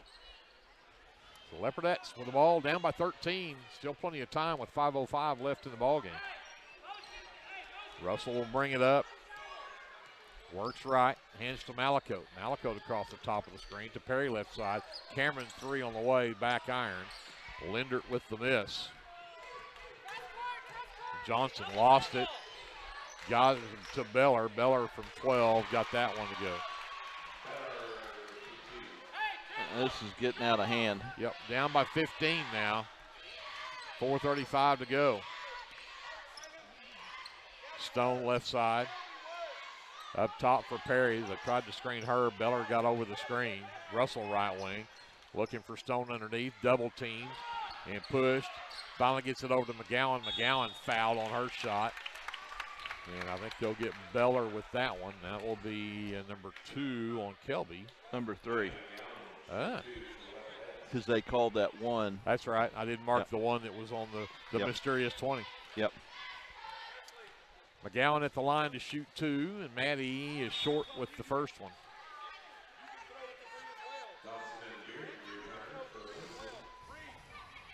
Dodson and Bearden are back in. Malakote and Stone will have a seat.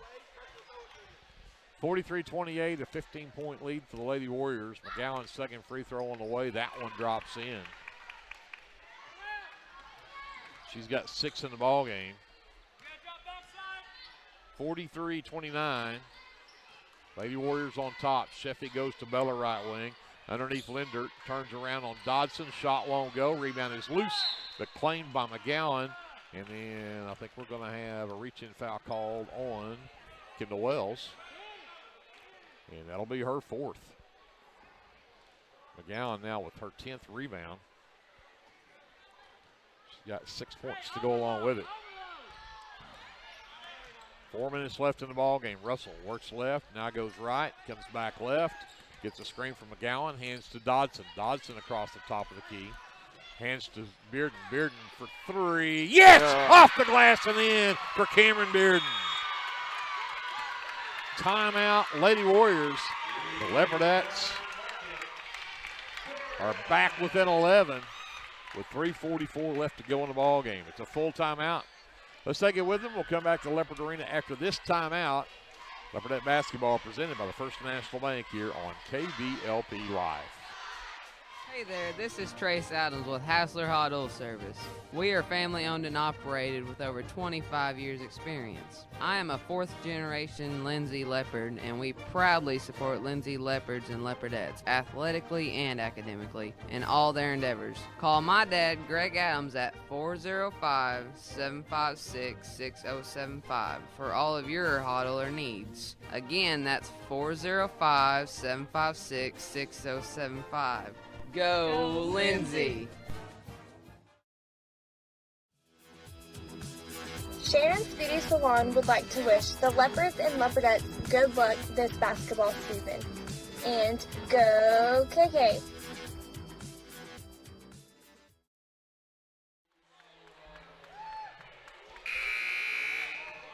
So Cameron Bearden takes her first shot of the season and hits a three to pull the Leopardettes back within 11.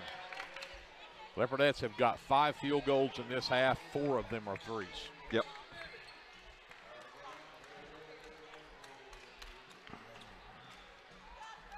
They've shot the three better tonight than they have in a long time. They haven't shot very many of them because Washington's been running them off the line out there, but when they have gotten the opportunity, they've shot a high percentage. Sheffy drives into the lane, dumps it out to Wells into the left corner. Beller for three, skips out, no good. Rebound Lindert, put back up and good. Pushes it back to 13 at 45-32. 3:15 left to go. Russell will bring it up. Sheffy picks her up at midcourt. Lobs with McGowan at the high post. Backdoor cut from Perry down to the baseline. Double team. Comes back out to McGowan. McGowan goes baseline on Wells. Cuts back up top to Dodson. Dodson back out to McGowan. She'll go baseline again. Again double team. Back to Dodson. She gets to the free throw line. Nobody picks her up, but it's short. And McGowan gets shoved to the floor. And we're going to get a foul called on the Lady Warriors. It'll be Leopardette basketball. That's going to be all on Kendall Wells. So Kendall Wells fouls out of the ball game with no points, which is very unusual for Kendall Wells. Fouls out with 2:48 left in the ball game. So Taylor is back in. Coach Simon questioning the call here, but McGowan gets to go shoot a 1-and-1. That's the 7th team foul on Lady Warriors. Let's make that first one. She's had 3 shots and missed the first one every time. There you go. She did. Got it. 45-33. Leopardettes back within 12. Still 2:48 left to go in the ball game. And goes 2 for 2 that trip. 45-34. Leopardettes within 11. Johnson over to Taylor. Back up to Johnson. Sheffy left wing. 3 ball on the way is short. But Lindert tracks down the rebound, goes right back out. Baseline jumper up and good for Kelby Beller. 47-34, 13-point lead. Leopardettes with the basketball, though. Go inside, McGowan, wide open, lays it up and in. Nice find from Russell. Leopardettes back within 11. Baseball pass down to Lindert. Left it short, but nobody blocked out Sheffy, and we're going to get a reach-in foul That's called. going to be Cannon Russell's 5th, I think. Nope. Get Dodson called on Lily. Dodson's 4th, however. And Sheffy will go to the line for a 1-and-1. That's 9 team fouls on the Leopardettes. Sheffy's got 6 points, but she's 4 for 4 at the free throw line. And Dodson will check out. Valenciano back in for the Leopardettes. And Sheffy's first one is good. And Sheffy perfect. She's now 5 of 5. Sheffy's the girl they put at the line that when it's the end of the game and you got to have free throws, she's the one that they get the ball to. She's now perfect at the line and makes it a 49-36 lead for the Lady Warriors. Russell drives down, Bearden down the baseline, cut off by Johnson, pushed down, turnover Leopardettes. Beller races ahead, sends it over on the right wing to Sheffy. She'll pull it back up top, behind her to Beller as we go to 1:45 left in the ballgame. Leopardettes may not get this one pulled out, but I tell you what, it's been a valiant effort for them tonight as Lady Warriors are going to spread the floor and force the Leopardettes to pick them up.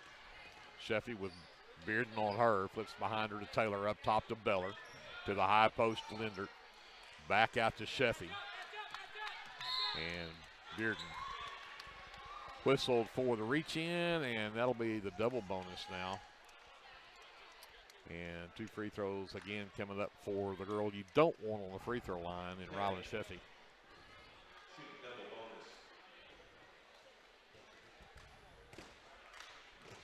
Can push it to 15 if she gets 2 more here, and she did get the first one. This will be her 8th free throw attempt. Bearden checks out. Stone back in for the Leopardettes. And Sheffy remains perfect from the line. 51-36, Lady Warriors by 15. There's a minute 20 left. Russell will push it up. Left wing to Stone. Johnson all over her. Gets it up top to Perry. Over to Russell right side. Stone comes across. Turns around on Linder. Puts it up and in. Nice move underneath from Emily Stone. 51-38. Beller, under a minute to go, handles it out near the half line. Russell on her out there. Johnson gets it left wing. Skip it back over to Sheffy.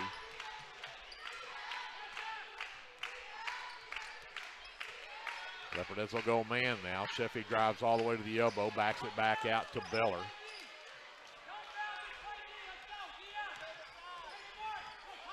Beller on the handle, drives down, sends it out to Taylor, back up to Sheffy. Sheffy tried to pick up another foul there. Russell able to avoid that.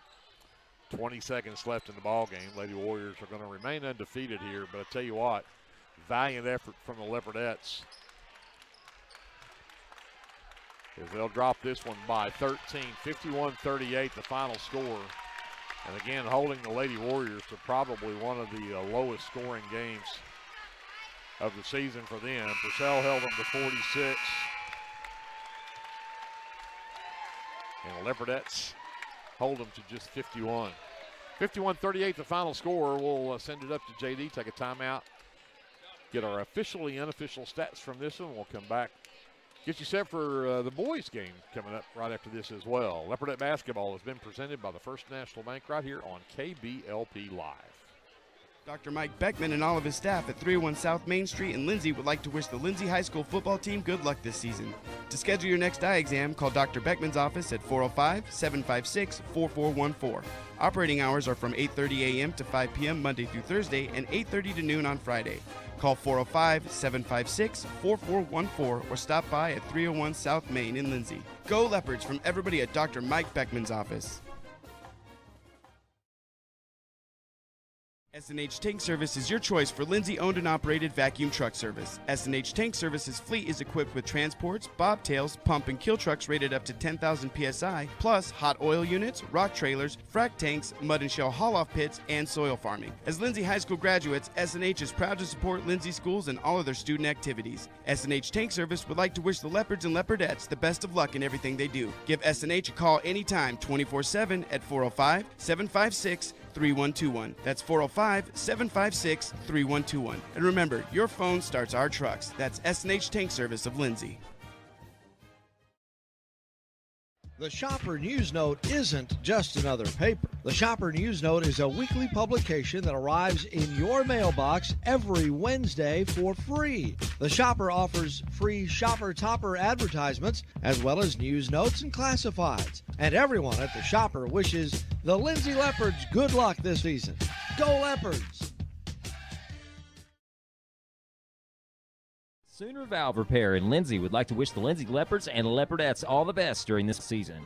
When in need of a valve repair, come by Sooner Valve Repair at 106 Southwest 9th Street in Lindsay, Oklahoma, or call 405-756-1599. Good luck, Leopards, from Sooner Valve Repair in Lindsay.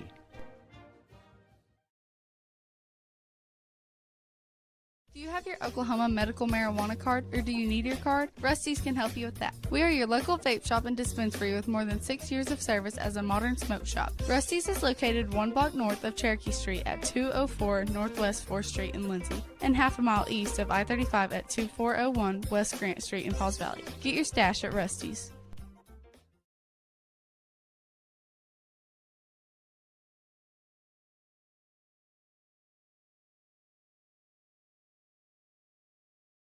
First National Bank of Lindsay is proud to be a sponsor of tonight's broadcast. Whether you're looking for a business loan, personal loan, or a certain type of deposit product, chances are we have what you're looking for. First National Bank, locally owned and operated, insured by FDIC, Equal Housing Lender. This is Brandon Cottrell, pastor at Calvary Baptist Church. Just want to take a moment and invite you to come worship with us this Sunday. Classes begin at 9:30 and worship follows at 10:45. We have something for all ages each Wednesday night. Meals begin at 5:30 and Bible study follows at 6:30. We would love to have you come be a part of our worship. We're located 410 West Chickasaw. Come join us.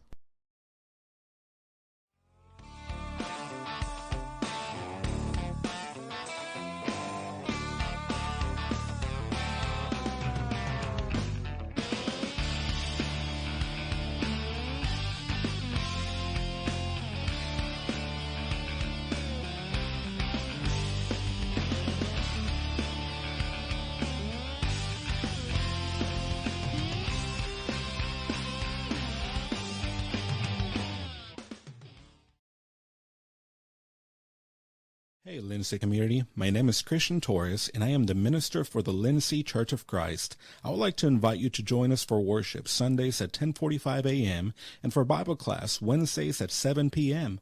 Our address is 1205 West Cherokee Street. The Lindsay Church of Christ is a group of imperfect people who love God, His Word, and each other. And we love this community so much, and we pray that all the students and teachers have a great school year. Come and join us at the Lindsay Church of Christ.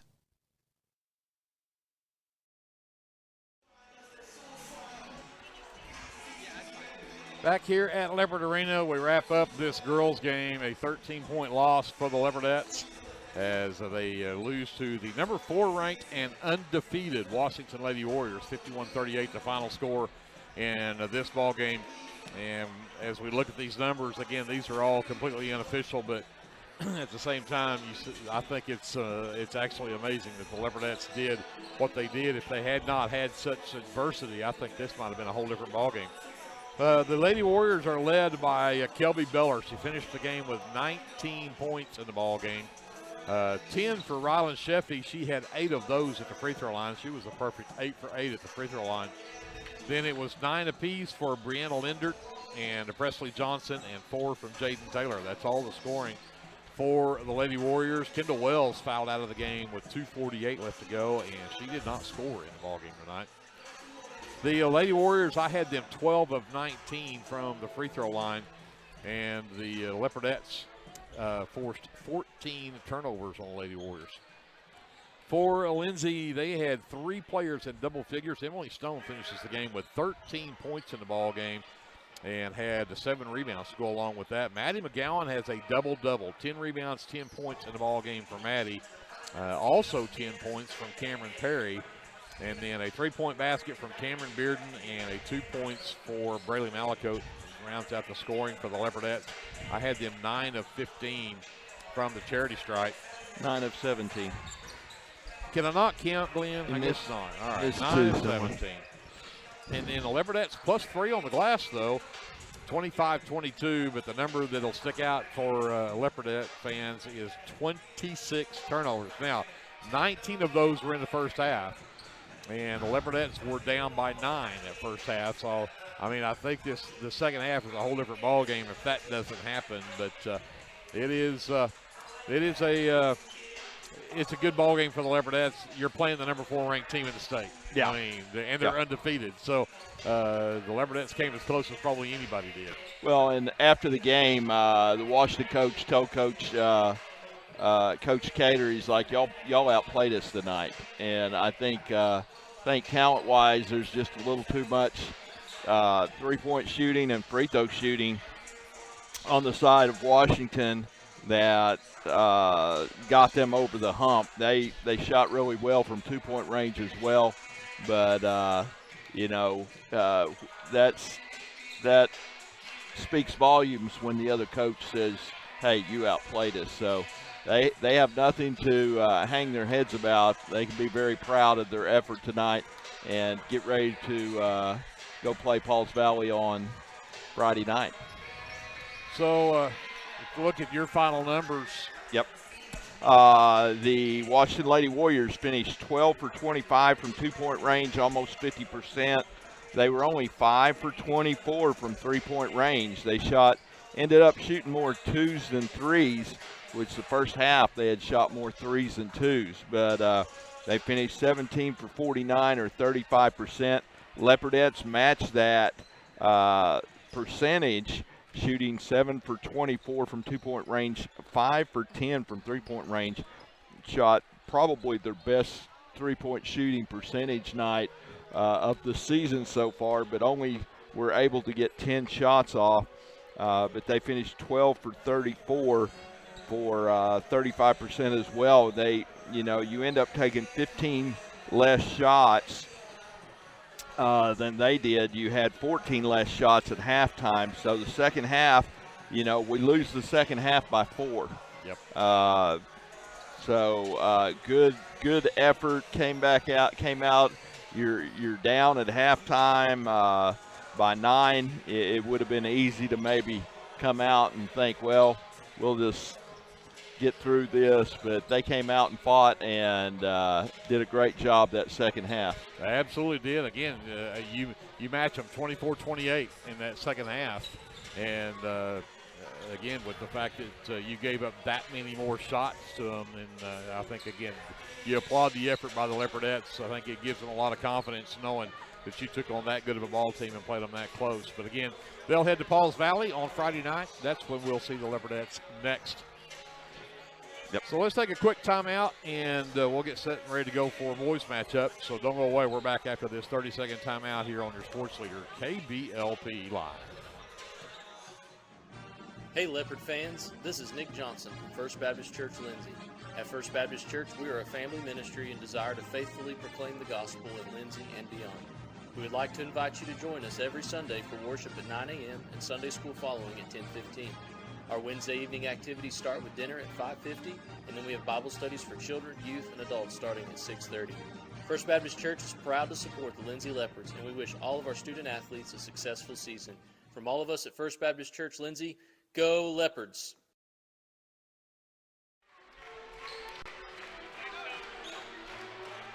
So let's get to talking about a boys matchup between the Washington Warriors, the Lindsay Leopards. These two teams met back in December down at Latta, and the Leopards came away with a 19-point win in that ball game. 55-36 to score, 23 from Ryan Kennedy, and he had a big first half. They held him just 8 in the second half, had 15 in the first half, but the Leopards got scoring from just about everybody in that ball game.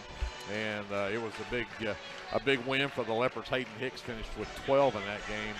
But the Leopards coming off of that tough loss against Bethany, and it'll be interesting to see how the Leopards rebound from that. Again, lose by 30 on Saturday night to Bethany out of 4A. I was looking to see how many Cash Andrews. Cash Andrews only had 5 the last time we played them, and that was in the second quarter. So it's the Andrews and Hicks show when you play Washington, and Hayden Hicks and Cash Andrews, great with the ball in their hands, and they can shoot the three as well, and they facilitate each other so well. So they're a tough matchup for the Leopards. Well, let's get to the starting lineup for the Warriors. They'll start this way. Number 12 is Sam Hindenburg. He's a 6'1" senior. Number 13 is Jeremiah Tance. Tance is a 6-foot junior. Number 22, Mason Adams. He's a 6'2" sophomore. And Andrews is number 23. He's a 6-foot tall senior. And rounding out the starting 5, the 6'1" senior, number 24, Hayden Hicks. Head coach for the Washington Warriors is brand new head coach Trevor Smith. He's assisted by Dustin Orr. The Warriors coming in 7-4 on the season. They are still ranked in the top 20 in Class 3A at number 16. For the Lindsay Leopards, who again via that big win over Crooked Oak that was ranked number 5 in 3A on Friday night, they moved up into the top 10. They are now ranked number 9 in the state at 12-2. Well, they'll start this way. At guard will be number 1, Mitchell Henson. He is a 5'10" senior. At forward, number 3 is Ryan Kennedy. He is a 6'6" senior.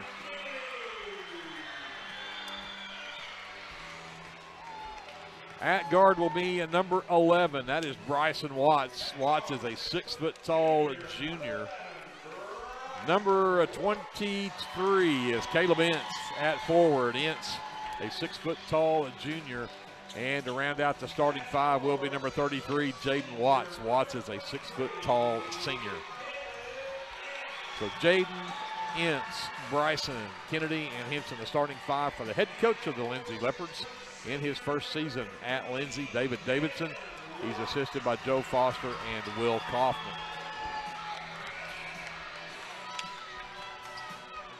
Greg Peary, Glenn Shoemake here courtside at Leopard Arena in Lindsay.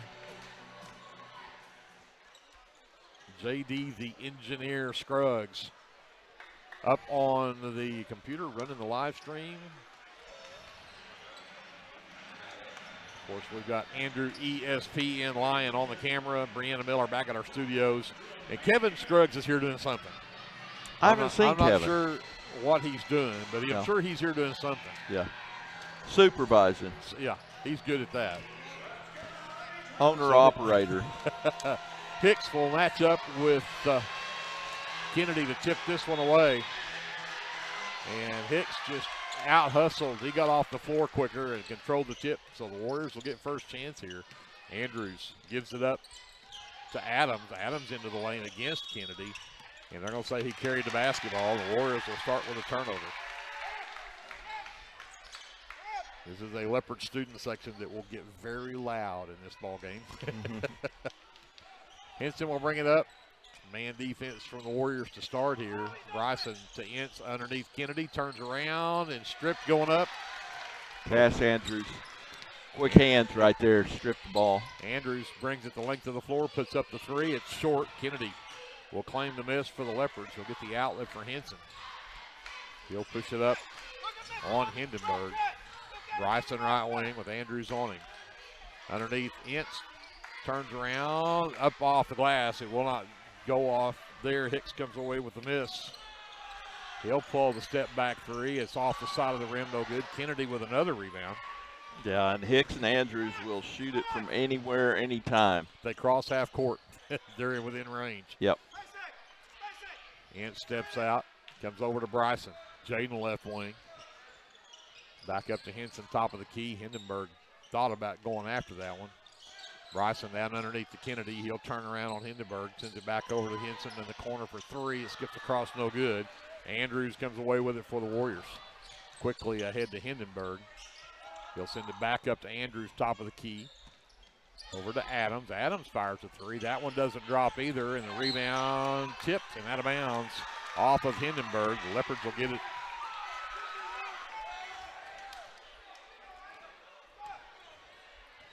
So Washington starts the game with three straight three balls. None of them hit. So,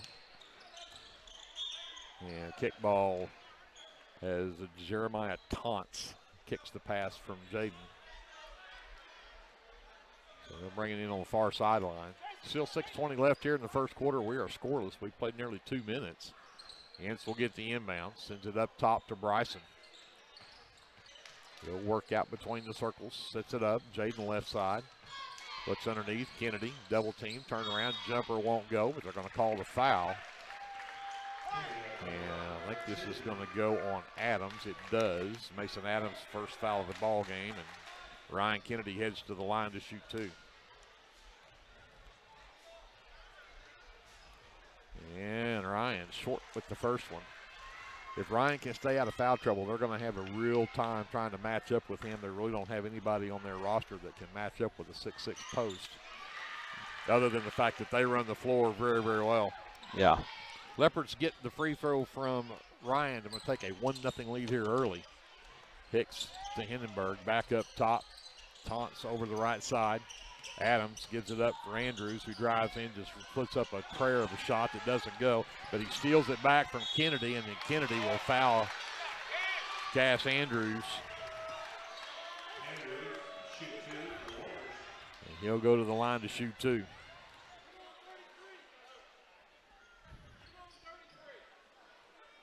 Again, that's where these guys never quit on the play. You can, just because you've got the ball in your hands don't mean they're not coming after you.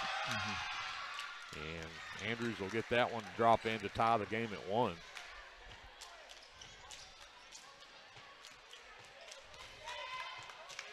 And Cash's second free throw on the way. That one will also drop in, and the Warriors will take a 2-1 lead.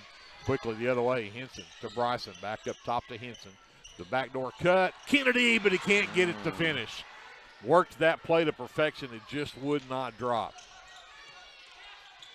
Andrews takes the runner down the lane, that won't go. Jaden Watts comes away with the miss. He'll push it up the floor. Henson left wing, gets around, dumps it down low, intended for Kennedy, but tipped out of bounds by Adams. It'll be Leopard basketball. I feel like I'm going to run out of room writing down the shots Cash Andrews takes.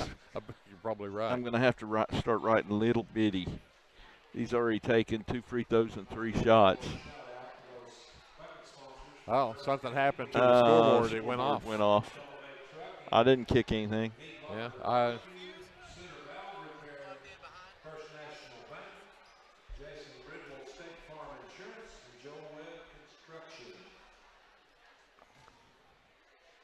So we've got an issue with the clock. Somebody kicked the plug. So we're going to send both teams to the bench. We're going to send it back up to JD. We'll take a timeout as well, see if we can figure out what happened to the scoreboard. Right after this, Leopard basketball presented by the First National Bank here on KBLP. This is Jared Thomas from the American Exchange Bank here in Lindsay. We at the American Exchange Bank have one goal, and that is to be a great hometown community bank that offers great customer service, a friendly face, and multiple loan products to meet your short and long-term financial goals. Come by and visit us at 402 South Main at www.aebank.us or now on your phone using our new mobile feature. Member FDIC and Equal Housing Lender. Are you caring for an aging parent or other loved one at home? It's important to know you're not alone. Hi, this is Connie Upton with Abiding Home Health. The people we serve have a variety of needs, of acute illnesses to individuals who require health care assistance to live independently at home. Our goal is to make a difference in the short and long-term care of each patient. For more information, visit us online at abidinghomehealth.com. Abiding Home Health, creating personal, positive changes and transformations. Tailored Creative Services is your one-stop shop for all of your creative needs. Find me on Facebook at Tailored Creative Services so we can talk about your next project.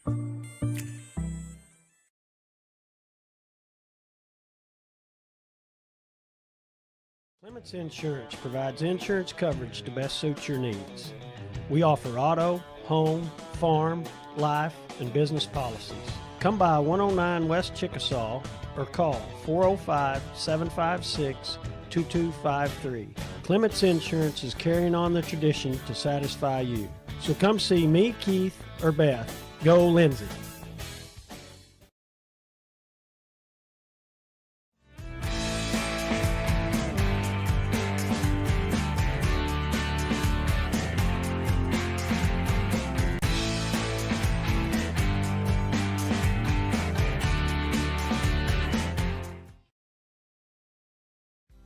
Whether you want to promote your business or unite your team, depend on Design It. Locally owned and operated, we are dedicated to offering the service you need to give you the results you deserve. We are committed to providing you with custom screen printing, embroidery, custom graphic designs, logo designs, and we have a creative arts department and an in-house artist who can take your idea and give it our professional touch with custom art services. Contact us today. With Oklahoma's weather being unpredictable, you need a trusted roofing company. At Legacy Roofing and Construction, we are proud to serve Lindsay, Oklahoma, and the surrounding areas. Call Legacy Roofing and Construction for a free estimate at 405-756-8855 or visit our website at legacy-roofing.com.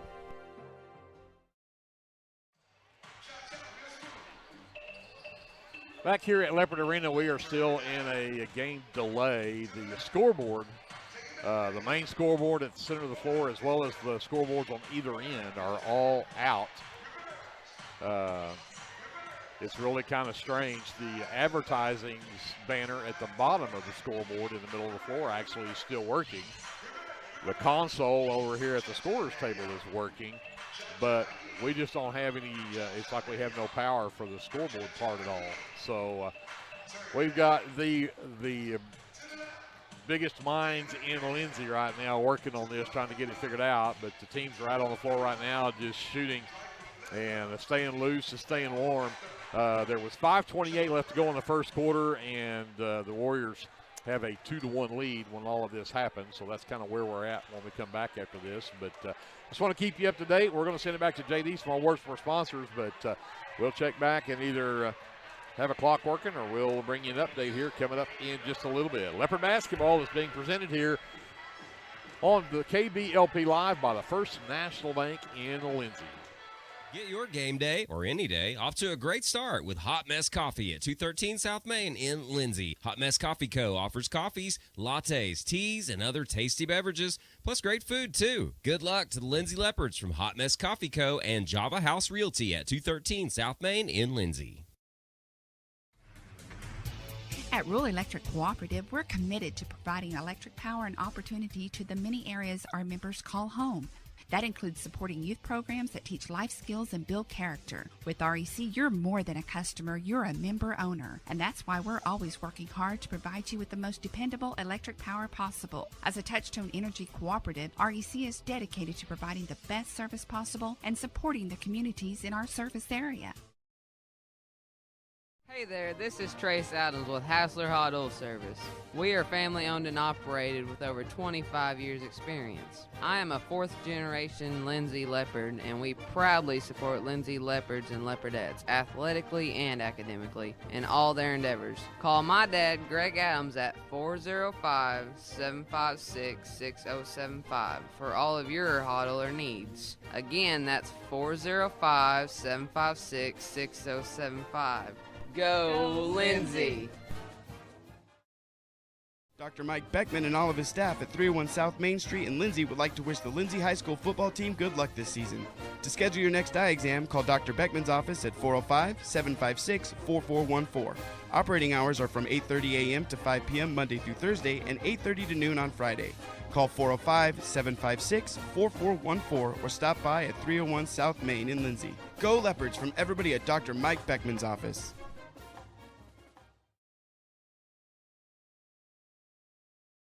S&H Tank Service is your choice for Lindsay owned and operated vacuum truck service. S&H Tank Service's fleet is equipped with transports, bobtails, pump and kill trucks rated up to 10,000 psi, plus hot oil units, rock trailers, frac tanks, mud and shell haul-off pits, and soil farming. As Lindsay High School graduates, S&H is proud to support Lindsay schools and all of their student activities. S&H Tank Service would like to wish the Leopards and Leopardettes the best of luck in everything they do. Give S&H a call anytime, 24/7 at 405-756-3121. That's 405-756-3121. And remember, your phone starts our trucks. That's S&H Tank Service of Lindsay.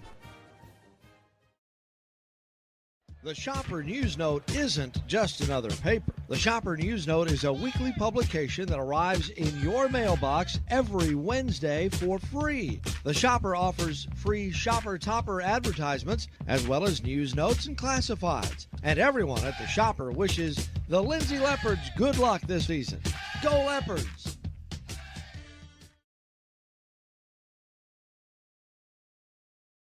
Sooner Valve Repair in Lindsay would like to wish the Lindsay Leopards and Leopardettes all the best during this season. When in need of a valve repair, come by Sooner Valve Repair at 106 Southwest 9th Street in Lindsay, Oklahoma, or call 405-756-1599. Good luck, Leopards, from Sooner Valve Repair in Lindsay.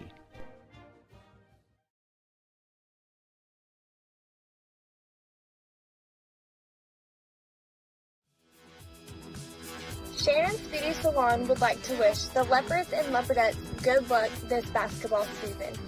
And go KK!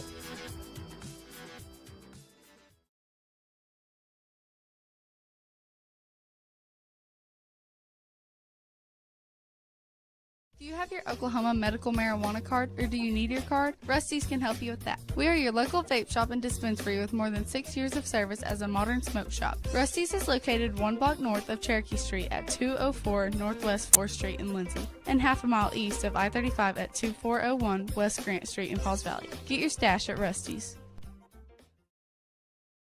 First National Bank of Lindsay is proud to be a sponsor of tonight's broadcast.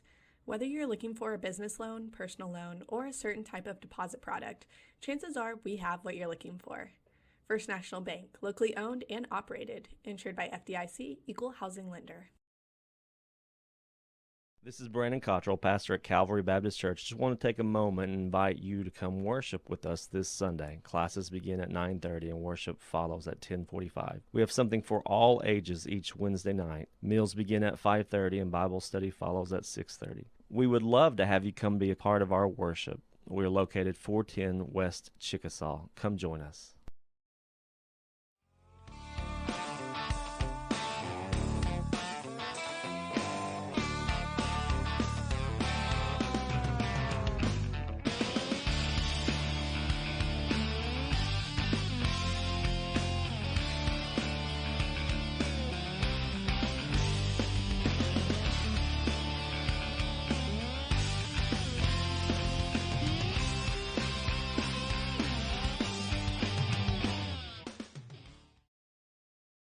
Hey, Lindsay community. My name is Christian Torres, and I am the minister for the Lindsay Church of Christ. I would like to invite you to join us for worship Sundays at 10:45 a.m. and for Bible class Wednesdays at 7 p.m.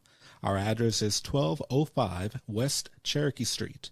The Lindsay Church of Christ is a group of imperfect people who love God, His Word, and each other. And we love this community so much, and we pray that all the students and teachers have a great school year. Come and join us at the Lindsay Church of Christ.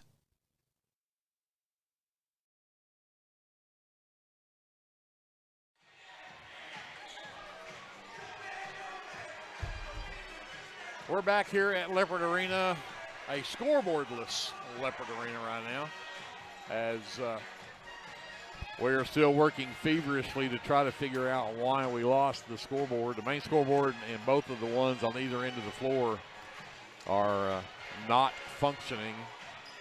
So the teams are out on the floor staying loose and staying warm. But I think as it stands right now, we're fixing to go. We have brought in a portable scoreboard that I don't know if it actually has, I guess it does have a clock on it as well. But they're going to try to figure out how to get this portable scoreboard hooked up and going, since we can't get the main scoreboard up.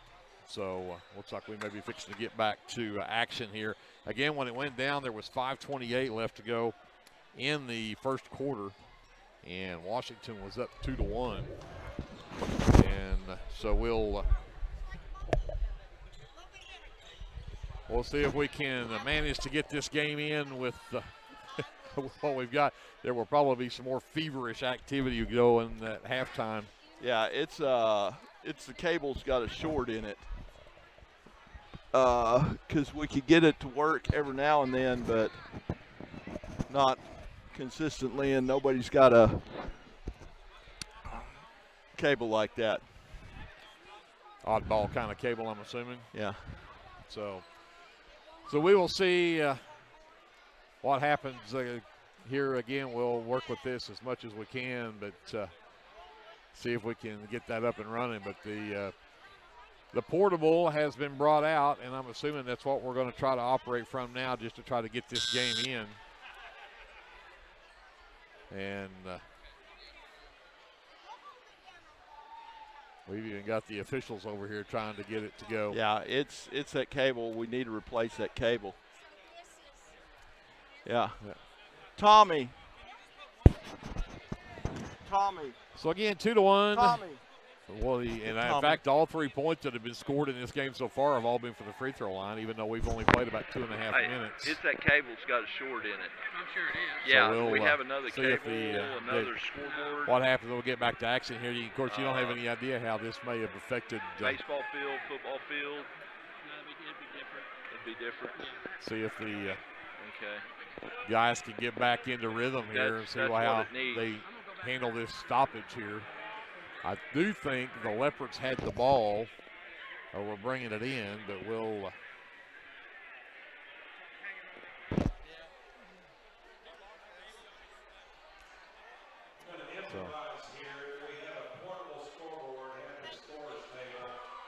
I don't know. Hey, you got some tape?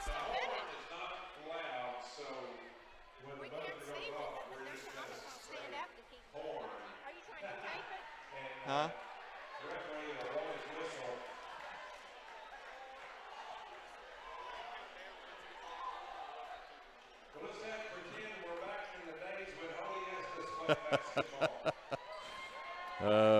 All right, we are just about ready to go here. Leopards will have it under their own basket. Watts will bring it off the end, bounce underneath. And 5-second call. The Leopards cannot get it in. It'll be their third turnover of the game, so the Warriors will bring it in. Andrews will bring it up. Are you going to hold it? Works to the right side, gives it to Adams. Adams into the lane, flips it back behind him to Hicks, and Hicks traveled with it. That'll be the third turnover now on the Warriors. Oh, that's not going to hold it. So Henson will bring it up. I'm going to have to stand up. That man defense. Right side goes to Ince. Send it back up top to Bryson. Lob to the left elbow for Kennedy. Back out to Henson. He'll back up again as Hindenburg stays on him. Ince to Henson. Backdoor cut down to the baseline. Elevates. Rises and puts it up. Mitchell Henson puts the Leopards back up by 1. Andrews to Adams. Looks to penetrate. Cut off by Kennedy. Behind him to Hicks. Long 3-ball will not drop for Hicks. Rebound Bryson Watts. Ahead to Ince right wing. Hicks knocks it loose, but he'll get it back out. Henson on the handle. Back over to Bryson, into the corner for Caleb. Ince has Hicks out there on him. He'll bring it back up top to Henson. And he's got Kennedy is absolutely getting held underneath there as Taunts is doing everything he can to hold Kennedy, and they finally do get Taunts with the foul. Yeah, what he has is he's got a handful of jersey in each hand. And Kennedy keeps pushing him away. And yeah.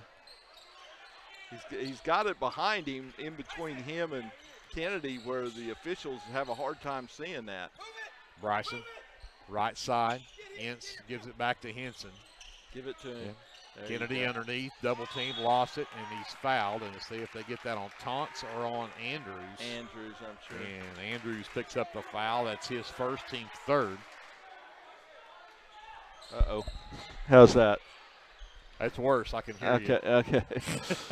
Well, Jaden to inbounds. Looks at Bryson, top of the key. Comes back to Ince. Back to Jaden in the left corner. He'll go baseline around Adams. He'll elevate. Can't get it to drop. And Kennedy can't come up with the miss as Andrew McCaleb, the 6'3 senior, has checked in the game for the Warriors. Andrews takes Henson to the rack and puts it up and in. Puts the Warriors back up by 1, 4-3. I don't have a time right here. We don't have any time going on. The officials are keeping that. Henson left wing underneath Kennedy. Double teamed up top to Jaden. Jaden around Adams. Back to Kennedy. Baseline jumper from Ryan. Won't climb up and go in.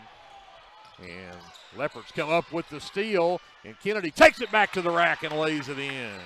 Good job by Ryan coming up with that loose ball.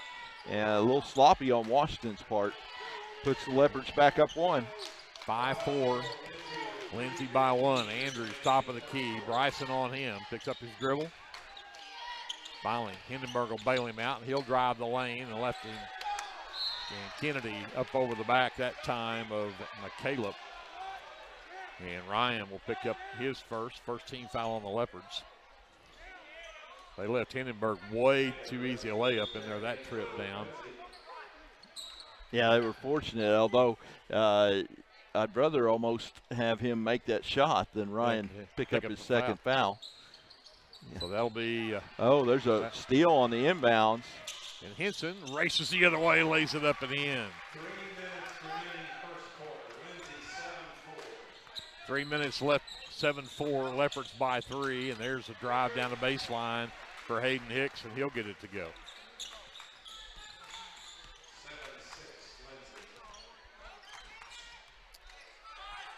Henson on the handle out near the half line.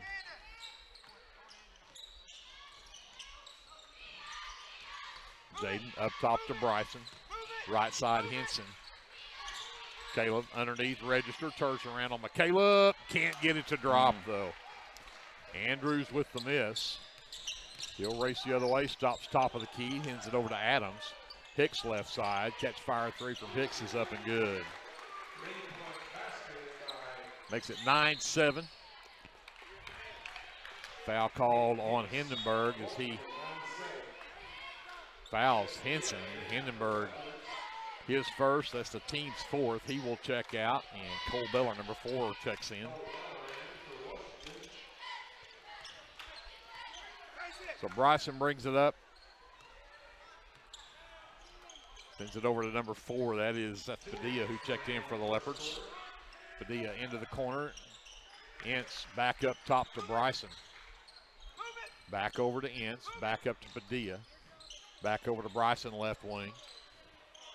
Inside register, turns around. Strong move, no, but he'll get the foul on Taunts. And that'll be Taunts' second. And that should be the 5th team foul now on the Warriors. And register at the line to shoot 2.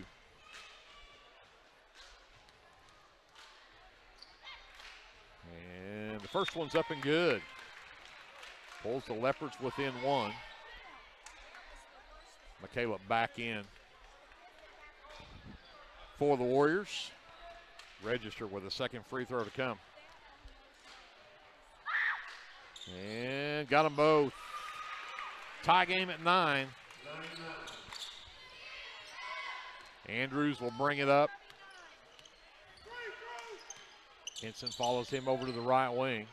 They'll set the double screen for Hicks up top. He got around. Padilla picks him up in the lane. Beller back up top. Adams now on the handle. Back to Hicks. Got register in the air. Goes to the left elbow. Jumpers off the front of the rim, no good. But Andrews comes away with the offensive rebound. Underneath, wide open. McCaleb blew the layup, and Padilla comes away with the miss. And the foul on the reach in from Mason Adams. That'll be his second.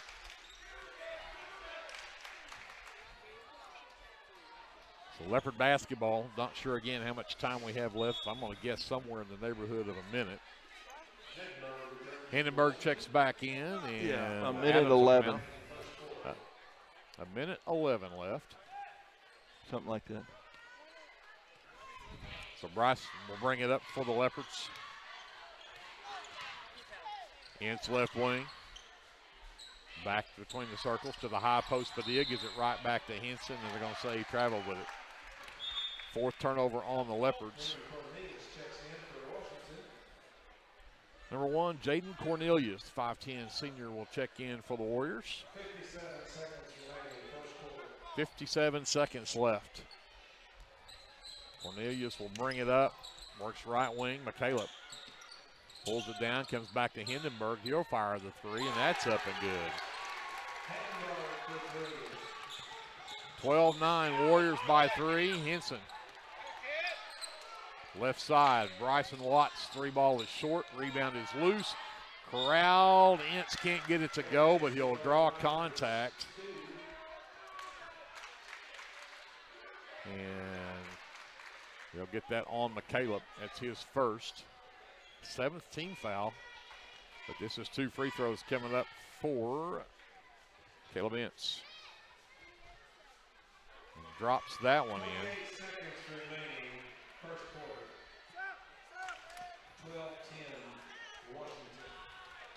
Henson gets a breather. Number 10, Ty Ferguson, the 5'7" senior, checks in. Ince has a second free throw coming up. And that one is short. Rebound is tipped. Ince tips it out, but it'll go out of bounds, and that'll be number 5 on the turnovers for the Leopards. 24 seconds left as Cash Andrews and McCaleb return. Cornelius and Beller are going to check out. Number 14, Chase Cole, also in the ball game for the Warriors as Andrews brings it up. They'll try to screen Ferguson off. Instead, they'll go back to Hicks, left side. Ince went for the steal, missed it. Hicks strains it along, too. 14-10, Warriors by 4. And Bryson drives all the way down and loses the basketball. 4 seconds left.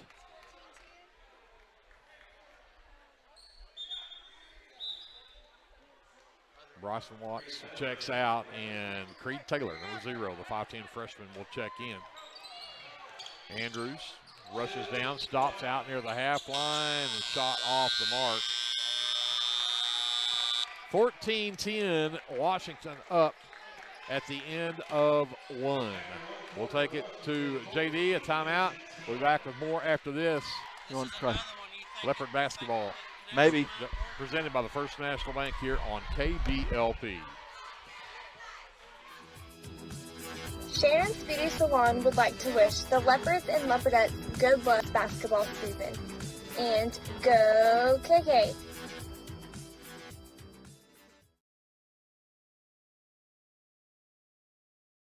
Sooner Valve Repair in Lindsay would like to wish the Lindsay Leopards and Leopardettes all the best during this season. When in need of a valve repair, come by Sooner Valve Repair at 106 Southwest 9th Street in Lindsay, Oklahoma, or call 405-756-1599. Good luck, Leopards, from Sooner Valve Repair in Lindsay.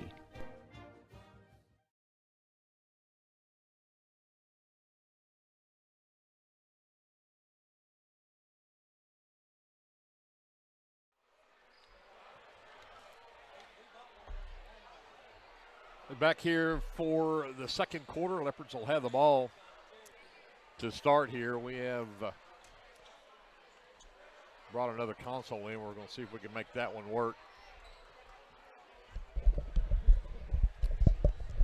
But I think we're back to the old standby. Yep, we've confirmed it is the cord. So Ince will get it to Henson in the backcourt. He's picked up back there by Beller. Excuse me, that is Chase Cole in the backcourt. Ferguson from the right elbow, looking underneath at Kennedy, who's checked back in the ball game for the Leopards. Back up to Ferguson. Right wing Henson. He's got Ince posted up down in the leaf. Caleb throws it up for Kennedy. He had to go down to get it. Triple team, but he's got enough height and strength. He puts it up and in. Pulls the Leopards within 2. Quickly the other way. Andrews out to Hicks. Catch fire 3 from Hicks on the way. And you cannot give him a half inch. He will drain it. He's got 2 threes and 10 points already in the ball game. 5-point Warrior lead at 17-12. Henson, no-look pass out to Ferguson. His 3 on the way, skips across. Caleb Ince tries to come up with a rebound. He and Hicks fight for it. And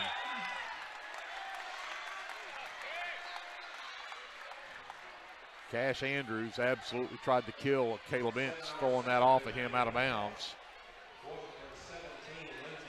But it'll be out of bounds off the Leopards. That'll be their 7th turnover. Cash Andrews brings it up. Henson waits for him top of the key. Left side to Hindenburg. The backdoor cut. McCaleb underneath, got his man in the air, put it up and in. 19-12, the Warriors have opened up a 7-point lead.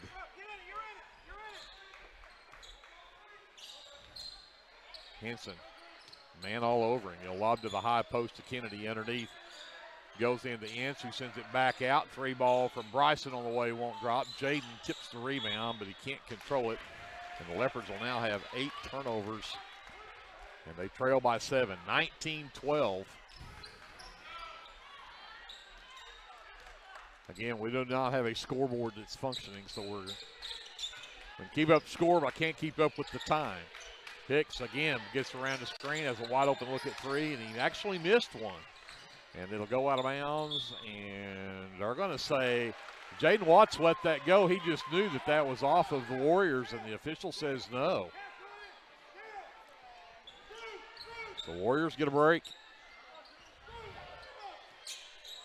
Andrews in the corner to inbounds. They'll set the screen for Hicks, but he'll have to pop out high on that right side to come get it. Kennedy's out on him.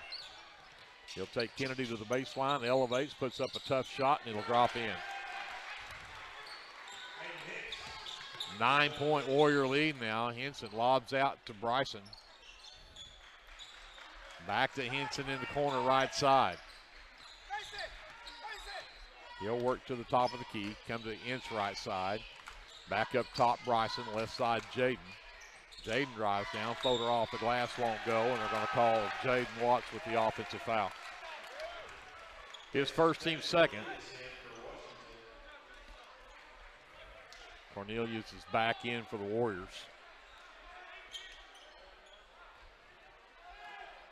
Andrews will bring it up. Leopards not getting much offense to go here early. Andrews picked up by Kennedy, top of the key. He'll pivot back out. Cornelius for three. That one's off the side of the rim, no good. Bryson Watts tracks that one down. Henson races ahead, gets into the lead. Low look pass intended for Kennedy down underneath, or excuse me, for Ince underneath, and he can't hang on to it. Leopards now have 9 turnovers. This is what happened to the Leopardettes in the earlier game. 19 turnovers in the first half. The Leopards already have 9, and we've about halfway through probably roughly of this second quarter. Yeah, that's more than they usually have in a whole game.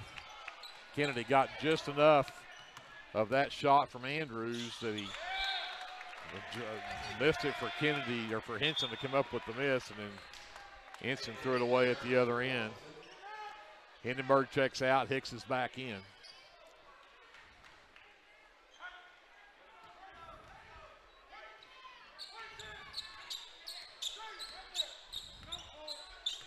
Andrews directs traffic as he brings it up. Cornelius back to Andrews. McCaleb flips it behind him to Hicks. Hicks takes the baseline, got around Ince, put up a prayer of a shot that is well short, but underneath for the rebound and the putback for Cash Andrews. Yeah, it's the Andrews and Hicks show, I tell you. Yep. You got to have those two under control. Leopards have been outscored 9-2 in this quarter. They trail by 11. Henson steps through a double team, throws it out for Jaden over to Bryson. Underneath, Kennedy, double team, steps through, lost the handle, and we're going to get a jump ball. And the possession arrow is for the Warriors. So the Leopards cannot get anything going their way here in this first half. Hindenburg is going to check back in for McCaleb. 23-12, 11-point lead, 4:25 left here in the half. Andrews brings it up. Beller gets it to Cornelius. He'll go over Andrews' right side, sets the screen. Kennedy works over it. Andrews looks to get around Ryan, gets down to the baseline. Ryan blocks his shot out of bounds. It'll be Warrior basketball.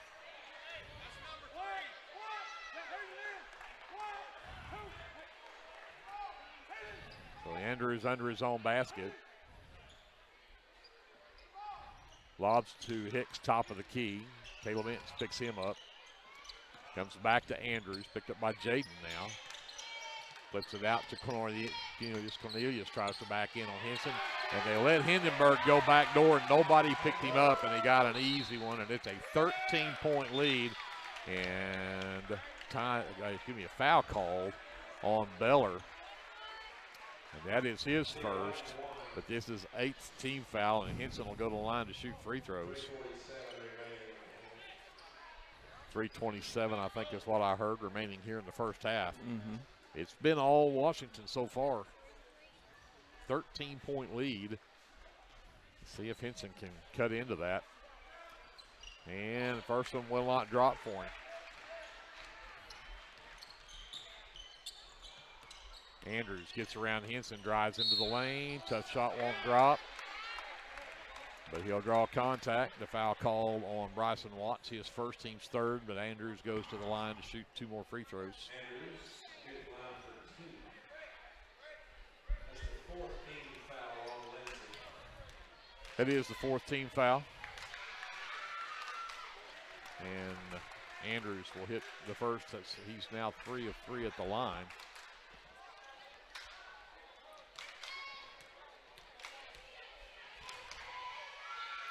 He misses that one, though. Kennedy will claim it for the Leopards. Outlet for Bryson. Quickly the other way, and in the lane. Nice job in transition. A shot for Jaden Watts. Yeah, good find. Just out-hustled down the floor and got the easy bump off the glass. 26-14, and Andrews lost it out of bounds, and they say off of him. That'll go as the 6th turnover on the Warriors. So Leopards get it back down by 12. Henson will bring it up. Henson works left. Gets it out to Kennedy out near the half line. Comes back over to Jaden, to Bryson. 3-ball from Bryson is short. Rebound Hindenburg. And here comes the Warriors. He'll work left. Jaden picks him up. Skip it over to Cornelius. Gets around a screen from Andrews. Drives in. Dumps it to the short corner. Back up top for Hindenburg. Over to Hicks right side. Another NBA 3 doesn't go. Kennedy comes up with it. Doesn't have the numbers and then threw it away. 11 turnovers on the Leopards. Caleb back in to replace Cornelius. 26-14, 12-point lead for the Warriors. Tatum Wilk, number 5 in the game for the Warriors. Hindenburg around the screen from Cole. And then turnover. And Bryson, the reverse layup, got the spin to go, and he'll draw the contact and get an and one. So count the basket for Bryson Watts and the foul on Wilt.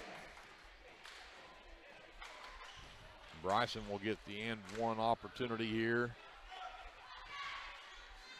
See if he can cut this down to single digits. It's a 10-point lead right now. And that one will not go in. Cole with the miss. Wilt pushes it ahead. Hindenburg up top. McCaleb. The backdoor cut covered for Hicks. It comes back to the right elbow for Cole. That jumper off the mark. Kennedy comes away with his 5th rebound. And then the Leopards turn it over. 12 turnovers for the Leopards.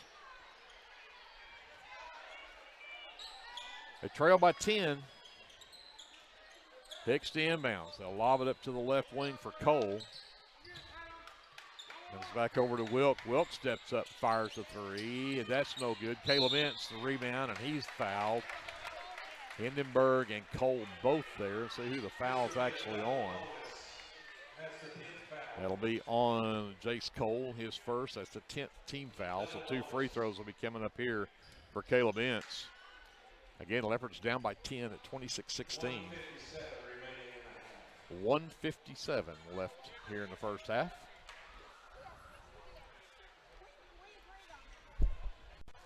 And Caleb's first free throw is short.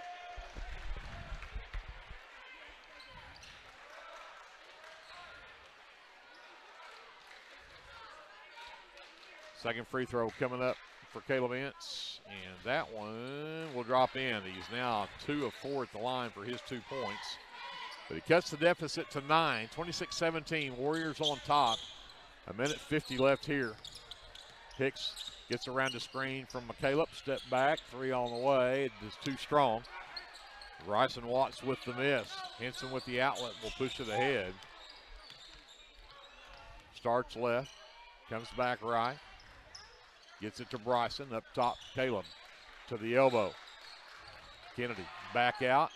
3-ball on the way from Jaden, up and in. Jaden Watts for 3. Timeout Warriors as the Leopards have climbed back within 6. And we've got to be approaching about a minute left to go here in the first half. Let's take a 30-second timeout. We'll come back right after this on KBLP.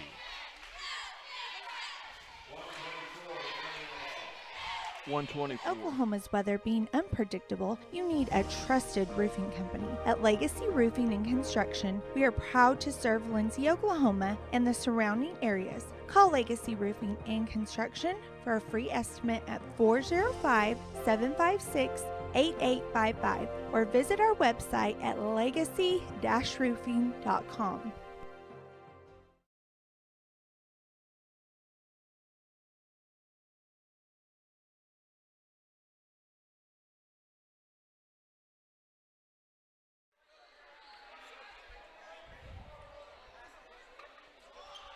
Back here at Leopard Arena, the Leopards are within 6 after a 3-ball from Jaden Watts to be his 5th point in the ball game.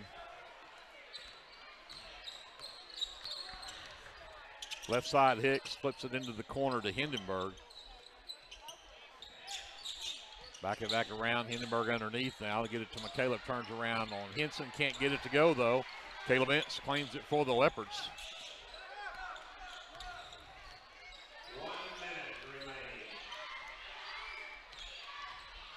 Caleb Ince to the right elbow, Kennedy got around McCaleb, put it up off the glass and in. They'll call an offensive foul on Ryan Kennedy. And that'll be Ryan's 3rd.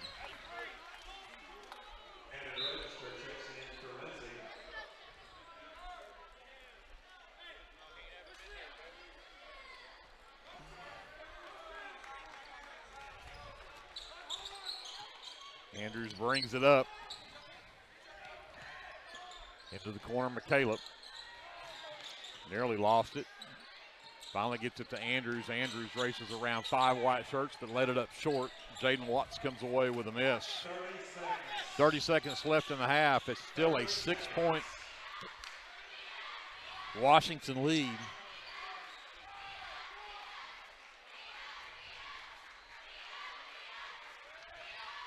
Jaden. 15 seconds left. Gets it over to Register. Henson comes back to get it. Back over to Bryson. He'll take it baseline. Splits 2 defenders and steps out of bounds. There are 2 seconds left. And from 3/4 court, Cash Andrews can't get it to drop. That'll be the end of the first half. 26-20 our score. The Warriors up by 6. We'll take a timeout. We'll come back after this. Leopard basketball is presented by the First National Bank on KBLP. First National Bank of Lindsay is proud to be a sponsor of tonight's broadcast. Whether you're looking for a business loan, personal loan, or a certain type of deposit product, chances are we have what you're looking for. First National Bank, locally owned and operated, insured by FDIC, Equal Housing Lender. This is Brandon Cottrell, pastor at Calvary Baptist Church. Just want to take a moment and invite you to come worship with us this Sunday. Classes begin at 9:30 and worship follows at 10:45. We have something for all ages each Wednesday night. Meals begin at 5:30 and Bible study follows at 6:30. We would love to have you come be a part of our worship. We are located 410 West Chickasaw. Come join us.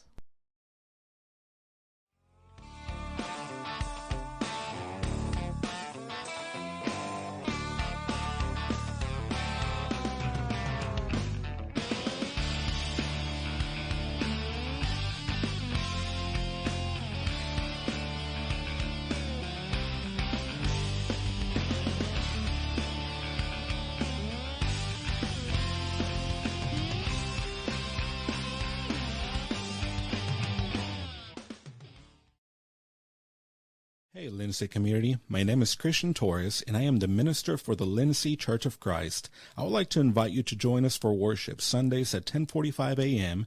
and for Bible class Wednesdays at 7 p.m. Our address is 1205 West Cherokee Street. The Lindsay Church of Christ is a group of imperfect people who love God, His Word, and each other. And we love this community so much, and we pray that all the students and teachers have a great school year. Come and join us at the Lindsay Church of Christ.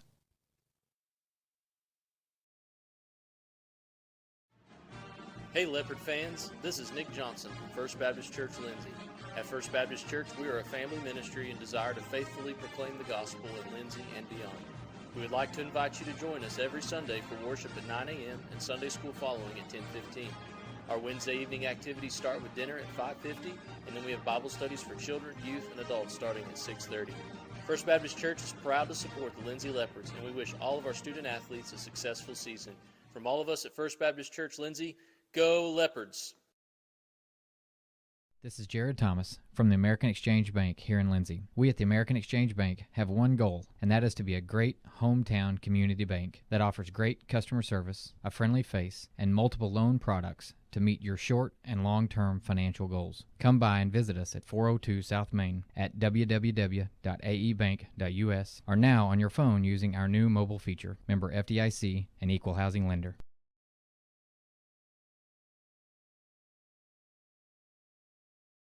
Are you caring for an aging parent or other loved one at home? It's important to know you are not alone. Hi, this is Connie Upton with Abiding Home Health. The people we serve have a variety of needs, of acute illnesses to individuals who require health care assistance to live independently at home. Our goal is to make a difference in the short and long-term care of each patient. For more information, visit us online at abidinghomehealth.com. Abiding Home Health, creating personal, positive changes and transformations. Tailored Creative Services is your one-stop shop for all of your creative needs. Find me on Facebook at Tailored Creative Services so we can talk about your next project.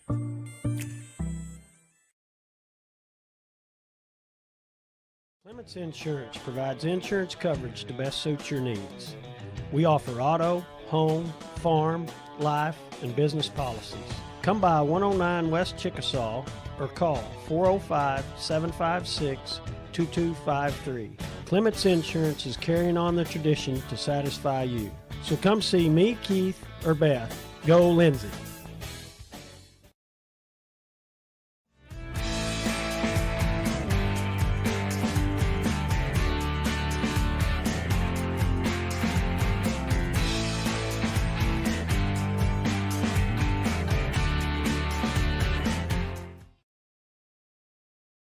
With Oklahoma's weather being unpredictable, you need a trusted roofing company. At Legacy Roofing and Construction, we are proud to serve Lindsay, Oklahoma, and the surrounding areas. Call Legacy Roofing and Construction for a free estimate at 405-756-8855 or visit our website at legacy-roofing.com.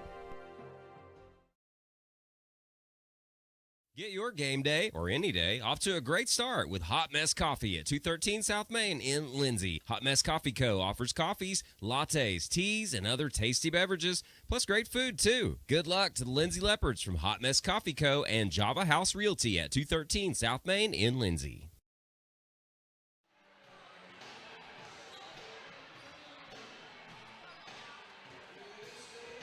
We're back here at halftime at Leopard Arena. The Washington Warriors have taken this one and have a 6-point lead here. They had a, let's see, their biggest lead would have been back at, what, 23-12.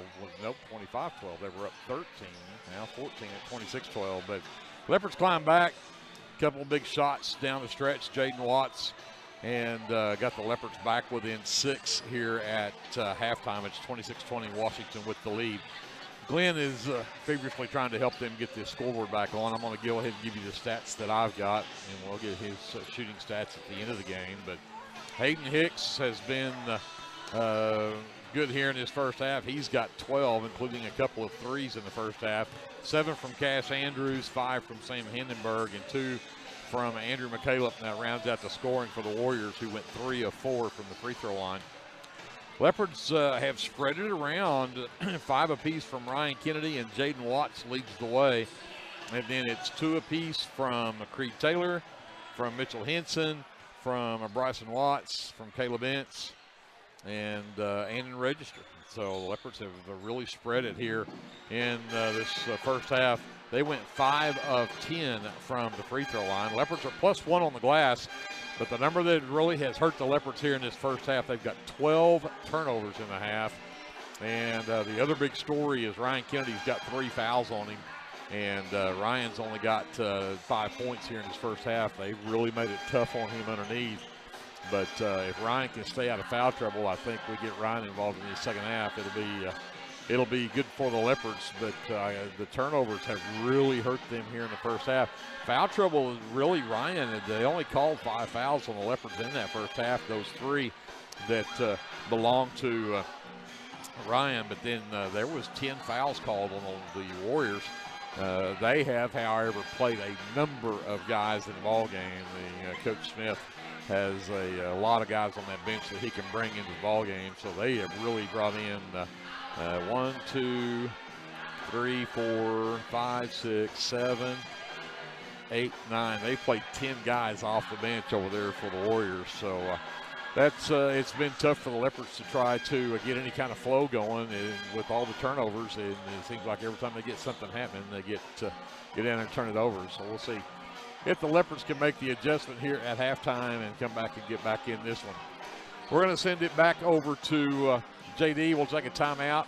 Again, I don't know for sure how much time we've got left here at halftime, but again, they're still feverishly trying to get some kind of a clock functioning here and scoreboard functioning, so we'll see what happens with that. Be back with more from Leopard Arena after this. This has been the First National Bank halftime show from Leopard Arena here on KBLP Live.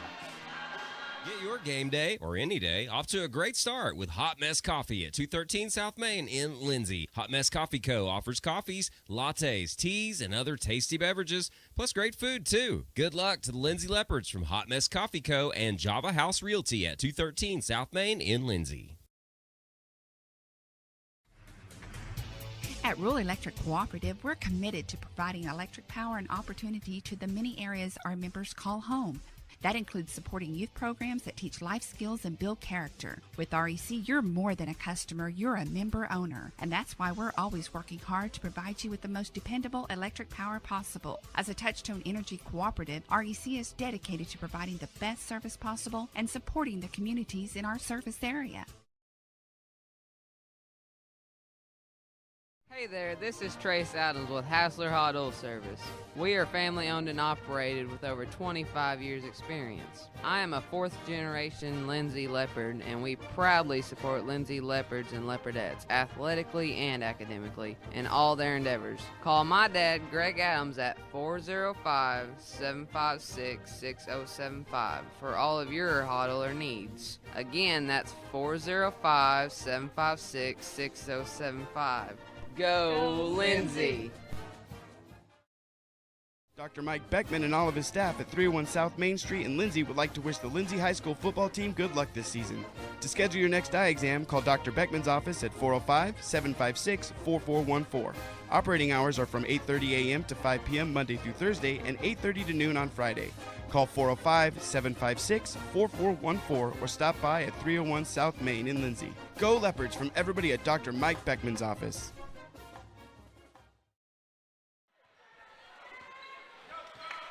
So we're back here to get the third quarter underway. Leopards have the ball to get started. Still no clock. They go underneath Kennedy. Double team comes out to Jaden. Right back to Kennedy inside. Turnaround 6-footer won't drop. Caleb Ince comes away with the miss, and he'll get fouled by Cash Andrews as he went back up for the shot. Caleb Ince should head back to the free throw line. He's 2 for 4 there. He'll get a couple of more, and Andrews picks up his second personal. Oh, they're calling it on the floor, not on the shot. Oh. Well, fine. Let me erase my free throws. Sorry to say, let me erase my attempt free throw. Bryson underneath Kennedy, double teamed all the way to Ince. 3-ball left corner, no, but he's fouled on the shot. And Hayden Hicks picks up just his first personal. But that should be 3 free throws. Now he can shoot free throws, and he'll get 3 of them. You know that Caleb Ince and Hayden Hicks have played against each other for a long time. Yep. Caleb knocks down the first one, pulls the Leopards within 5. He can make it a one-possession game if he can go 3 for 3 this trip at the line, and he's hit 2 for 2 so far.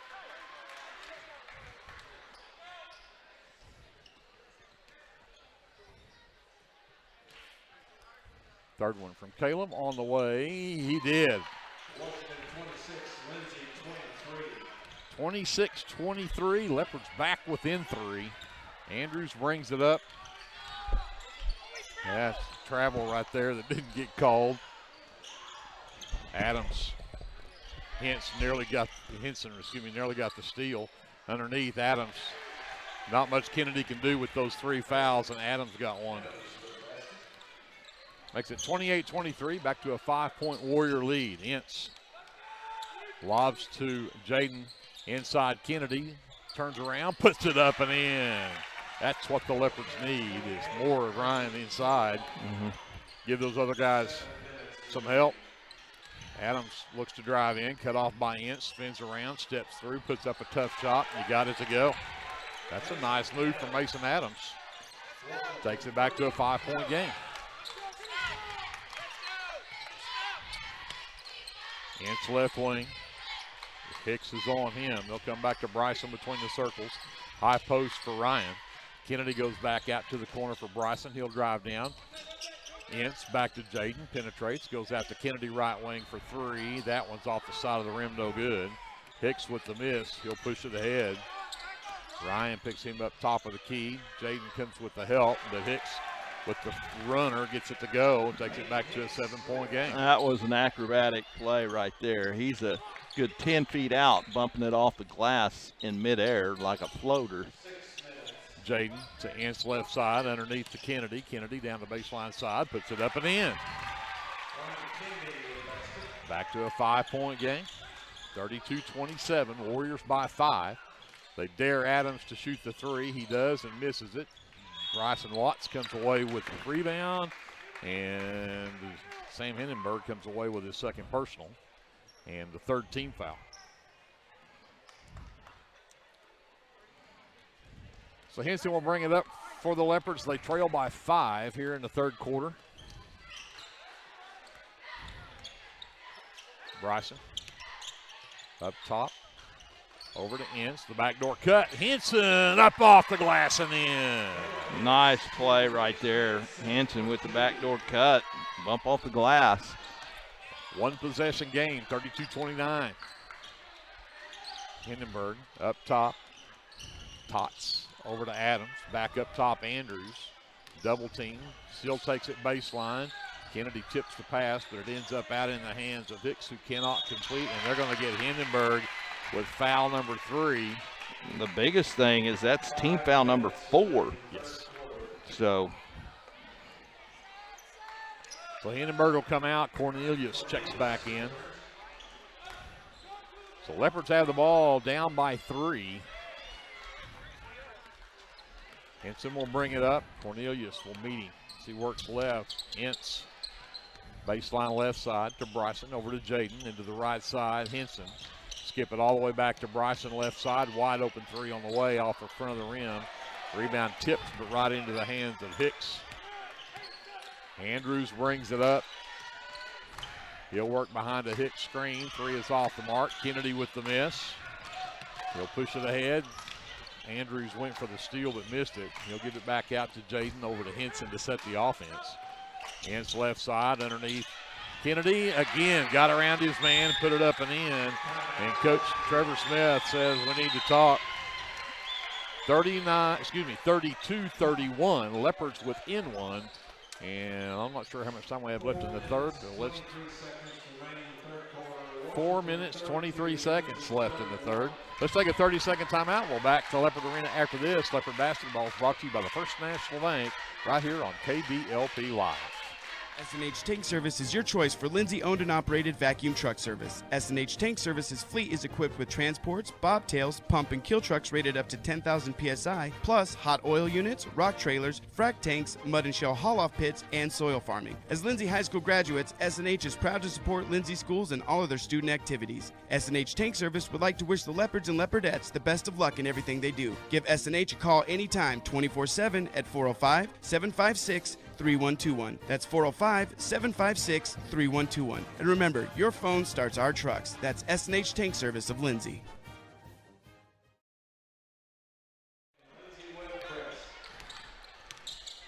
Warriors with the ball out of the timeout. Cornelius up top to Adams. Andrews gets it back. Adams with the screen. Up top to Taunts. Back over to Hicks. 3 ball on the way. Too strong. Good rebound underneath for Bryson Watts. Jaden will push it up. Picked up Taunts left side. And again, they're holding Kennedy. Lob it into Kennedy. Double team, and we're going to get an offensive foul called as Hicks hit the deck. That'll be 4 on Ryan, so he'll get the set. About 4 minutes left here in the third.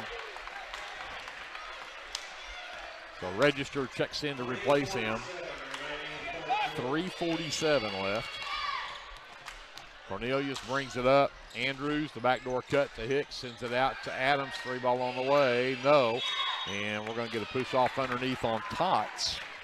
And Tots has picked up his third. And now we'll get Andrew McCaleb back in the ball game. It's still a 1-point game. Leopards down by 1. Henson will bring the basketball up. 5 team fouls on Washington. Turnaround for Watts, left it short. Cornelius ahead to Hicks. Jaden stays right with him. Back up top, Cornelius turned down the shot. Ince right there with him. McCaleb on the baseline. Turns around on Jaden, comes up top to Adams. He looks to penetrate. Back to Cornelius. Andrews left wing. He'll work back to the top of the key, give it back to Adams. A long 3 from Cornelius is up and good. 35-31, back to a 4-point Warrior lead. Hicks nearly comes up with the steal on the pass intended for Ince. Adams checks out. Cole Beller is back in. Ince will inbound in front of the scorers table here. Bryson will get it out near the half line. Andrews picks him up. Jaden left wing. Back up top, Henson. Right side, Ince. Bryson in the right corner. Back up top, Jaden. Back over to Henson left wing. Gets around Beller to the free throw line. Elevates. Shot is too strong. Beller will get the miss. He'll push it up. Doesn't have numbers. Comes back up top to Andrews. Back into the corner. 3 ball on the way is off. Rebound, Bryson. It's his 5th rebound of the night. Leopards with the ball down by 4. Henson drives to the baseline, and he'll get a chance to pick up the foul on Cole Beller. That'll be his 2nd. 16 fouls. That's 16 fouls on Washington. So Jaden under his own basket to bring it in. Lob it all the way out to Henson. He gets around Beller, gets to the elbow, hesitates, takes it back up. Can't get it to drop, though. Great move, just couldn't get it to fall in. Andrews will bring it up for the Warriors. They lead by 4. Works to the right side, back up top. Hicks turns down to 3, gets to the left elbow, jumps and puts it in. 14-16 in the ball game, and it's back to a 6-point ball game, 37-31. Bryson. Over to Jaden. Ince into the corner for Henson. Register doing a great job of posting up underneath. Bryson for 3. Got it! Bryson Watts for 3. And McCaleb and Register went to the floor, and McCaleb not real happy about it. 1:25 left. It is a 3-point Warrior lead. They'll have the ball.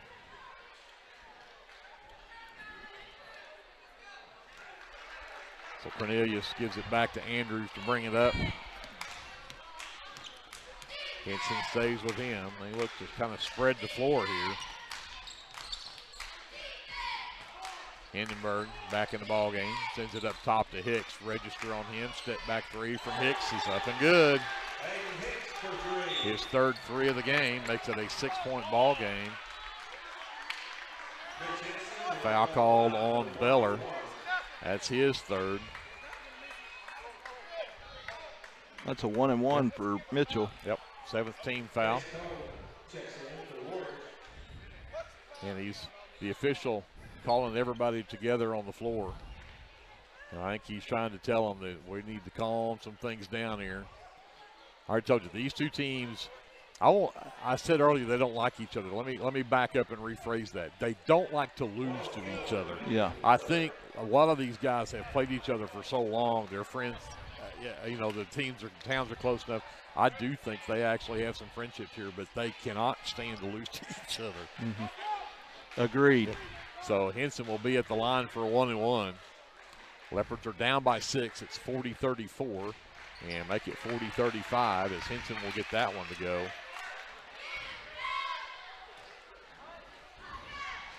Can make it a 4-point game if he can get this one to drop, and he does. And that'll get McCaleb back into the ball game. Cornelius checks out. So Hicks and Andrews will bring it up the floor, and he'll leave it for Hicks to bring up. Bryson picks him up top of the key. Andrews gets around a screen from McCaleb out into the corner, works to the top of the key, picked up by Ince, comes back to Hicks left side. Bryson Watts out on him. Andrews gets it back. Ince on Cash out top of the key.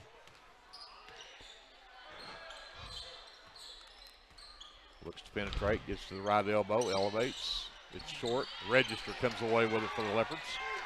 Chance to cut into that 4-point lead. Ince all the way over to Bryson. 23 seconds left. Leopards will probably look for a final shot right here. Bryson on the handle. Andrews on the defense. Now Henson with it. He's got Cole on him. Bryson gets it back. They try to screen for Henson. 5 seconds left. Henson from the top of the key. Everything but go down. And the Leopards will be down 4 at the end of 3. 40-36. Warriors on top. We're back after a 60-second timeout. Leopard basketball is presented by the First National Bank right here on KBLP Live. The Shopper News Note isn't just another paper. The Shopper News Note is a weekly publication that arrives in your mailbox every Wednesday for free. The Shopper offers free Shopper Topper advertisements as well as news notes and classifieds. And everyone at the Shopper wishes the Lindsay Leopards good luck this season. Go Leopards! Sooner Valve Repair in Lindsay would like to wish the Lindsay Leopards and Leopardettes all the best during this season. When in need of a valve repair, come by Sooner Valve Repair at 106 Southwest 9th Street in Lindsay, Oklahoma, or call 405-756-1599. Good luck, Leopards, from Sooner Valve Repair in Lindsay.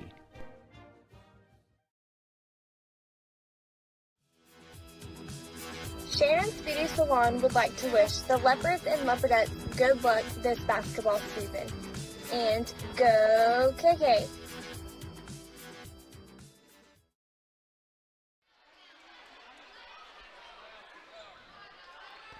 Back here for the fourth quarter. Leopards down by 4, 40-36. Greg Peary, Glenn Shoemaker here courtside.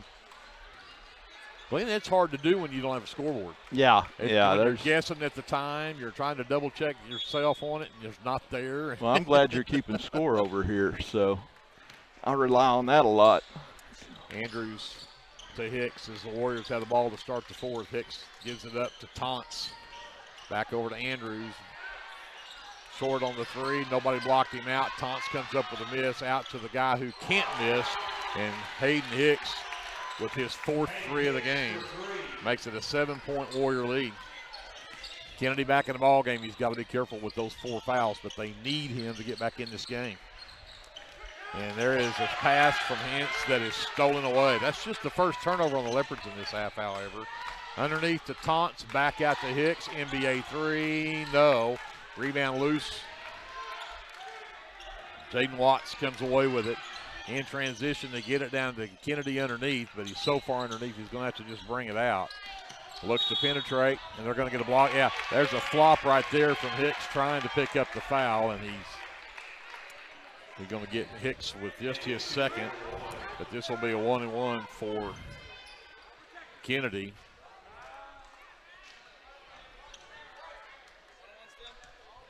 And Hicks may have got the worst of that, shaking that right arm where he fell.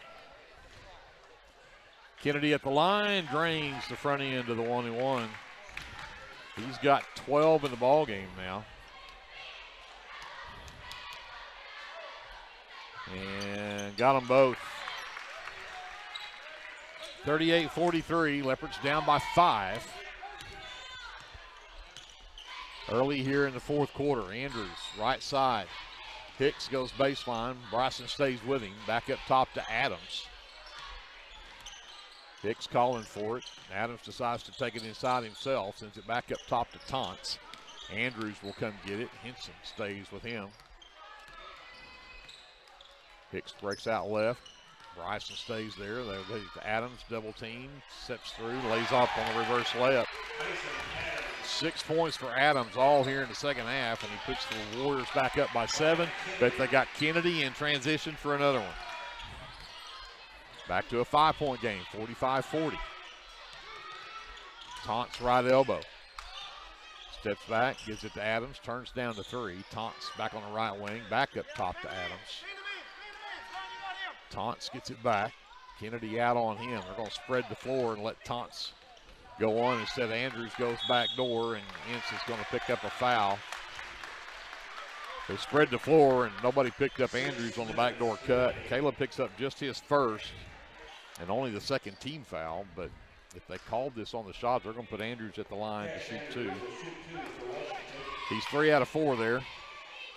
Has 7 points, all in that first half. And that one will go in. Back to a 6-point lead, 46-40.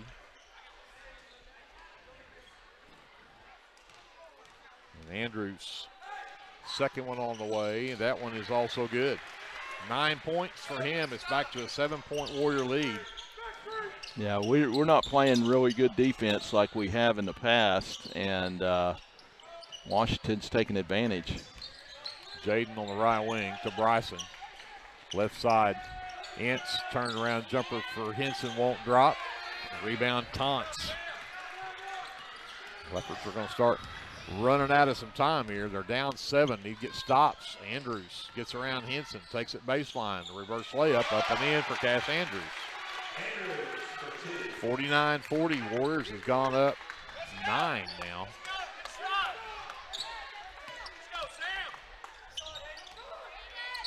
Kennedy underneath out to Bryson. Henson for 3, right corner is short. It's off the foot of Hayden Hicks. It'll be Leopard basketball.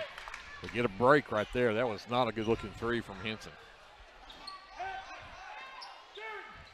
He had a funny look on his face when he shot that. Yeah, like, I don't know. That was not a typical Henson 3. Kennedy gets the inbounds, shoots up over the top of Hicks, can't get it to go. Andrews comes down with a miss. Henson will pick him up as he crosses the timeline. Wanted to go to Hindenburg. Hintz cut him off. Taunts has it now. Kennedy out on him. Andrews out near the half line. Henson stays with him. He'll work left. Takes it down. Gives it up. Adams for 3, won't go. Rebound tipped out, though, to Hicks. And Hicks, who cannot miss, actually misses one.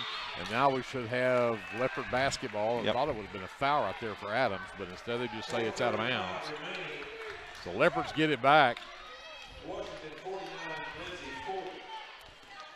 9-point Washington lead. Halfway through this fourth quarter. Inside, Kennedy turnaround jumper is up and in. We need a whole bunch more of those and some stops on the other end. Yeah, the stops I think are the biggest thing. Is you can't let them score 55 points or so. So you're down to you can just let them score a couple more times. And there's going to be a turnover as Taunts loses it backcourt. 3rd turnover of the half, 10th in the ball game for the Warriors. And the Leopards will get it. We'll have a timeout called by Coach Smith for the Warriors. 49-42, Leopards down by 7. And not sure how much time's left in the fourth, but we'll find out when we come back after this. Leopard basketball is presented by the First National Bank here on KBLP Live.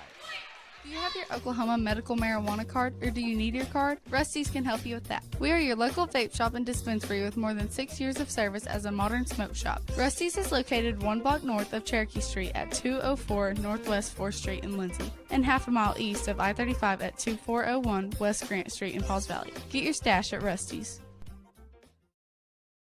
First National Bank of Lindsay is proud to be a sponsor of tonight's broadcast. Whether you're looking for a business loan, personal loan, or a certain type of deposit product, chances are we have what you're looking for. First National Bank, locally owned and operated, insured by FDIC, Equal Housing Lender.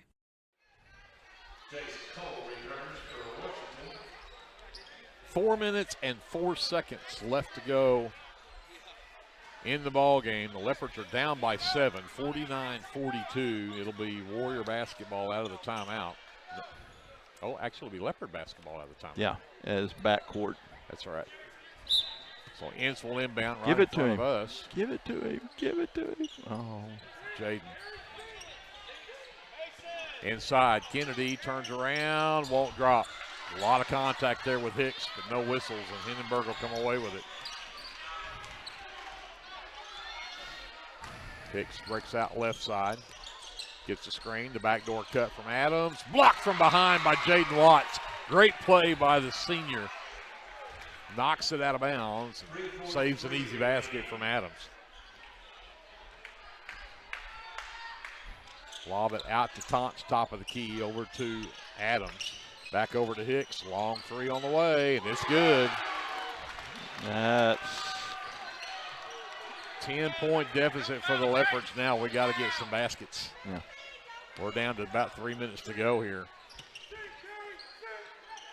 Ince works right wing, back up top, Henson over the left side, Jaden. Jaden goes baseline, comes back out. Inside, Ince spins around, nearly lost it, got it back out to Jaden. Got around Taunts, back out to Kennedy. Three from Kennedy on the way, skips across, no good. Henson the miss, that's no good. Jaden fights for the loose ball, comes away with it. Bryson in the lane, the floater, they're going to call an offensive foul on Bryson Watts. That's his second personal and just the third team foul. Andrews will bring it up for the Warriors. They lead by 10.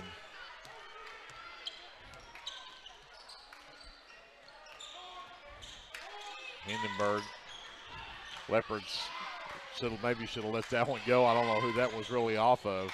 Taunts, no look past that underneath. Hindenburg got away from Jaden, and he got an easy one. 54-42, 12-point lead for the Warriors. Bryson to Caleb, back to Bryson. Underneath, Kennedy turns around on Hicks and can't get it to drop. Taunts with the miss, and Leopards are running out of time. Yeah, you got to get some stops down here. That's 2 minutes to go in the ball game. Andrews. Henson stays with him. The backdoor cut from Hicks. Missed it short, but Ince can't come up with it. Adams does and puts it in. Leopards are going to let this one get away from them. They're down 14 now. Henson drives the lane, puts it up and in. Nice drive from Henson. 56-44. But there's 1:42 left in the ball game. They're down by 12. And nowhere near ready to foul to send them to the free throw line yet.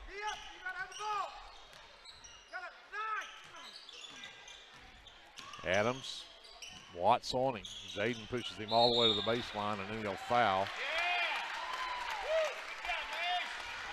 Jaden picks up his second. They call it intentional. So really, 2 shots in the ball.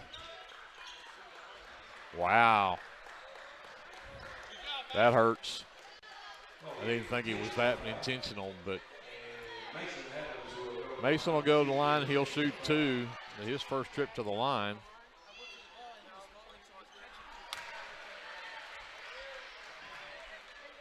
Did he hit that? I missed No, it. he missed it. Okay.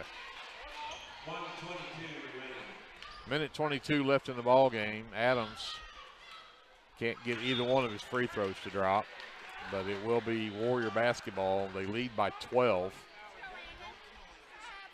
Annan Register is going to check back in for the Leopards, and he'll replace Ryan Kennedy.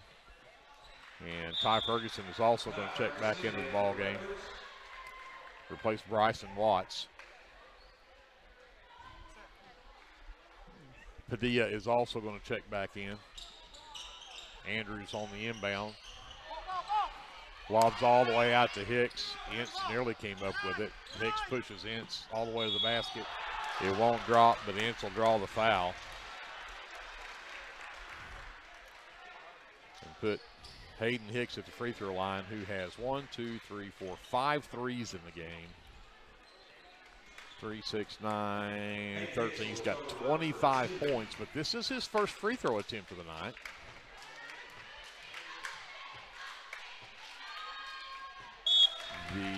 The 15th foul on the Leopards was that foul on Ince. Hicks does get the first free throw to go. Makes it 57-44.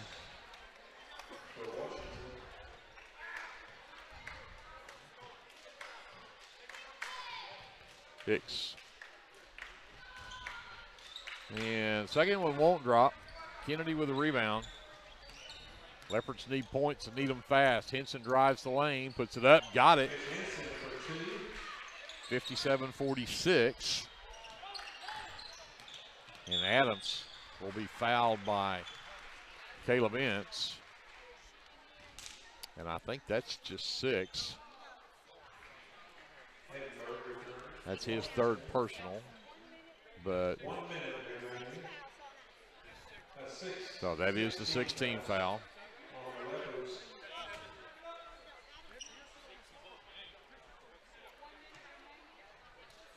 So, minute to go in the ball game. 46, Washington, 1 minute remaining. So 11-point lead for the Warriors with a minute to go in the ball game. Register will return and replaces Ryan Kennedy. Seth Padilla's in the ball game along with Creed Taylor for the Leopards. And Ince will foul Hicks in the backcourt. Send Hicks to the line for a 1-and-1, and that is the 4th personal now on Caleb.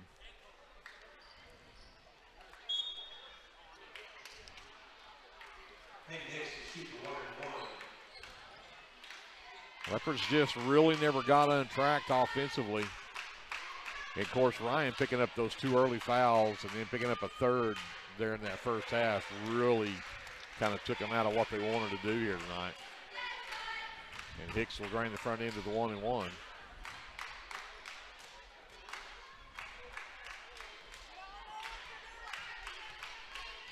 Hicks second one on the way. That one will drop in as well. 61-46. Caleb Ince from the baseline. Jumper up and good for Caleb. 61-48. And the foul, was that on Padilla? 59-48 with 45 seconds remaining. And see who they called that one on. Kim, who'd they call that on? So Hayden will go back to the line for another 1-and-1. Taylor. Creed Taylor. And he misses that one. Register with the miss. Leopards need to get points in a hurry. Ince gets into the lane. Floater won't go, and they're going to call him for the offensive foul. That's 5 on him. That'll be 5 on Caleb. He'll foul out with 7 points in the ball game.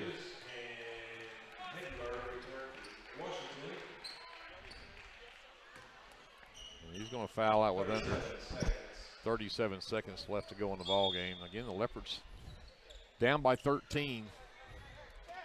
And Bryce Cater has checked in for the Leopards, and in register will foul Mason Adams. They'll send Adams to the line, 0 for 2 when he went to shoot those 2 technical free throws. So that'll be the 10th team foul. So 2 free throws coming up for Adams. And that one finally drops through for him.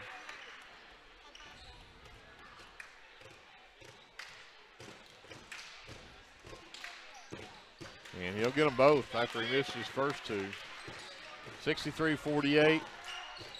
Creed Taylor to Padilla. Padilla drives the lane, and no, but he'll. Did they call it? Did he lose it out of bounds? I guess he lost it. They called it it out of travel. bounds. He called it travel. playing the ball game. Bryce Ketter, we already mentioned him. And then we've got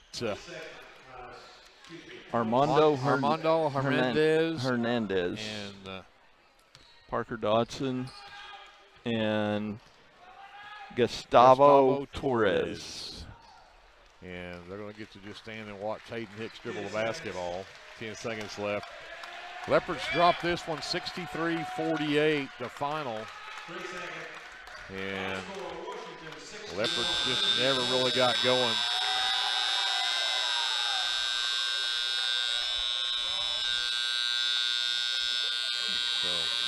So the buzzer has stuck.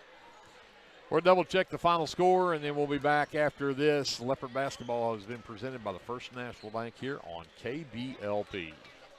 This is Brandon Cottrell, pastor at Calvary Baptist Church. Just want to take a moment and invite you to come worship with us this Sunday. Classes begin at 9:30 and worship follows at 10:45. We have something for all ages each Wednesday night. Meals begin at 5:30 and Bible study follows at 6:30. We would love to have you come be a part of our worship. We are located 410 West Chickasaw. Come join us.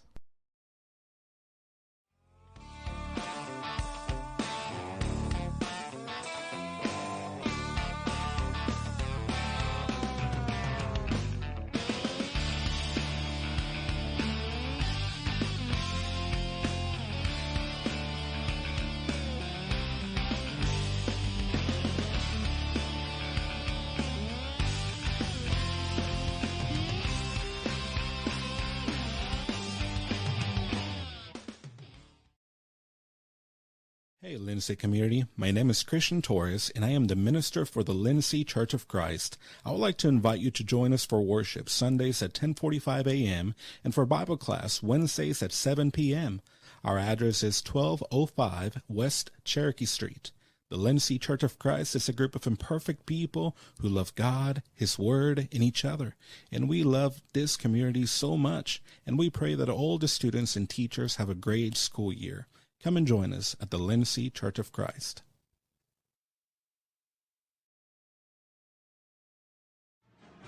Hey Leopard fans, this is Nick Johnson from First Baptist Church Lindsay. At First Baptist Church, we are a family ministry and desire to faithfully proclaim the gospel in Lindsay and beyond. We would like to invite you to join us every Sunday for worship at 9 a.m. and Sunday school following at 10:15. Our Wednesday evening activities start with dinner at 5:50, and then we have Bible studies for children, youth, and adults starting at 6:30. First Baptist Church is proud to support the Lindsay Leopards, and we wish all of our student athletes a successful season. From all of us at First Baptist Church Lindsay, go Leopards! This is Jared Thomas from the American Exchange Bank here in Lindsay. We at the American Exchange Bank have one goal, and that is to be a great hometown community bank that offers great customer service, a friendly face, and multiple loan products to meet your short and long-term financial goals. Come by and visit us at 402 South Main at www.aebank.us or now on your phone using our new mobile feature, member FDIC and equal housing lender.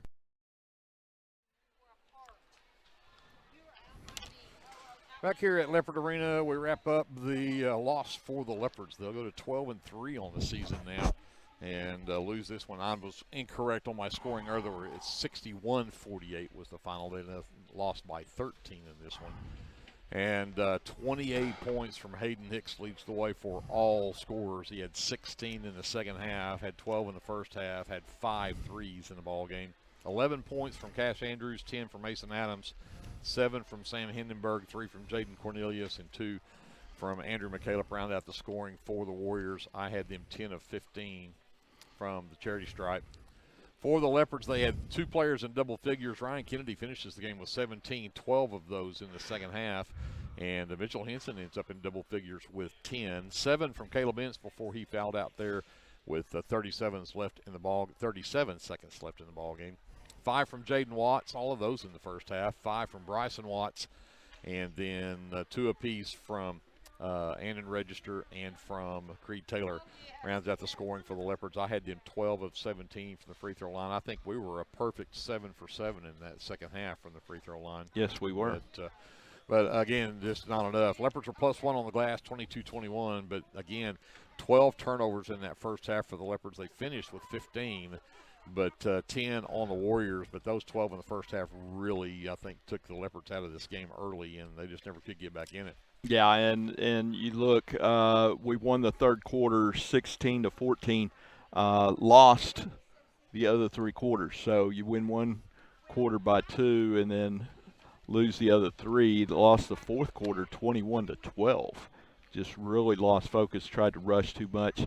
But, you know, we gave up 80 points to Bethany, which Bethany is a phenomenal team. We gave up 58 in the game before that. We won. That was against Crooked Oak. So, you know, and then we give up 61 tonight. I feel like our energy on the defensive end has changed, and I think that really, when you go to holding teams to less than 10 points every quarter, or maybe let them get 10 one quarter and holding them under 40 the whole time, and then all of a sudden teams are scoring, you know, 58, 61, 80 on you, then we're better than that. Yep. But you know, shooting wise, we finished 17 for 41 for 41% from the floor. They were 22 for 53. You look at the three-point shooting numbers, we were 2 for 12. They were 7 for 25. So, but they finished 22 for 53 for 42%. So the shooting was about the same, but turnovers and you know, there's something different on our defensive end right now that has changed, and I'm not sure what we got to do to get that back, but we can't. When we needed stops, we absolutely positively couldn't get them. Yep, and of course, the other side of that is Hayden Hicks could not miss. Yeah. Everything he threw at the basket went in tonight, 28 for him. But again, a good game for the Warriors. The Leopards just almost like they had still some lag left over from that loss on Saturday night. But they better get over that, because they're going to go play a really good Pauls Valley team coming up here on really Friday night. Tall Pauls Valley team. So we'll be over in Pauls Valley on Friday night, and that's when we will see the Leopards and Leopardettes next. Again, the Leopardettes took on the Washington Lady Warriors earlier tonight, lost that one by 13, 51-38 the final. The undefeated number 4 ranked Lady Warriors beat the Leopardettes. So again, we'll be over in Pauls Valley with them as well on Friday night.